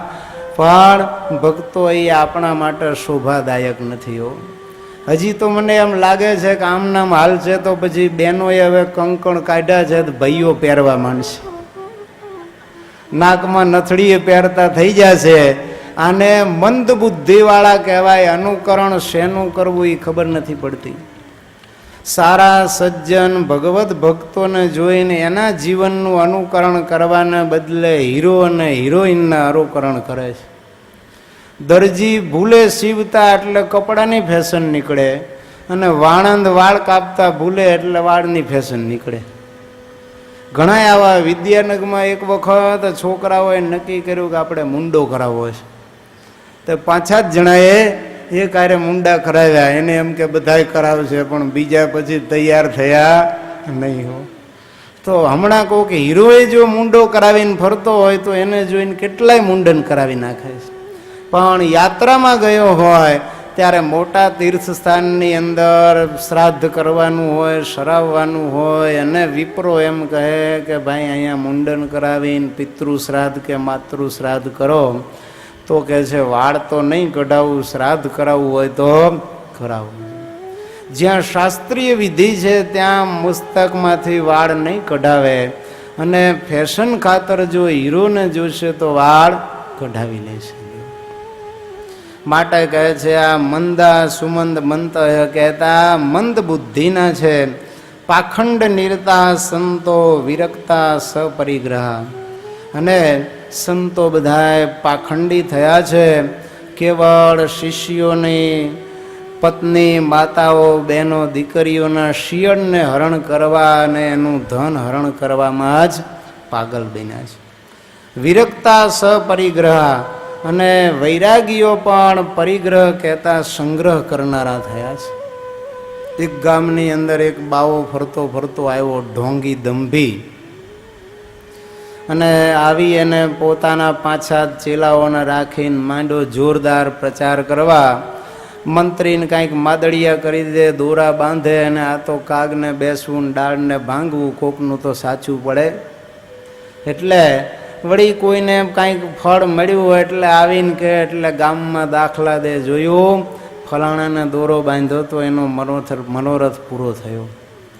ત્યારે એક બિચારા વાંઝિયા પતિ પત્ની દંપતી હતા ને એ બાવા પાસે આવ્યા. આવીને કહે છે કે હે ગુરુદેવ, અમારા ઉપર કૃપા કરો, 35-40 વર્ષ થયા પણ સંતાન નથી. અરે બહુ સરસ, પણ તમારે હું કહું એટલી વિધિ કરવી પડે, આટલી દક્ષિણા આપવી પડે, તમારે ત્યાં જરૂર પારણીયું બંધાશે.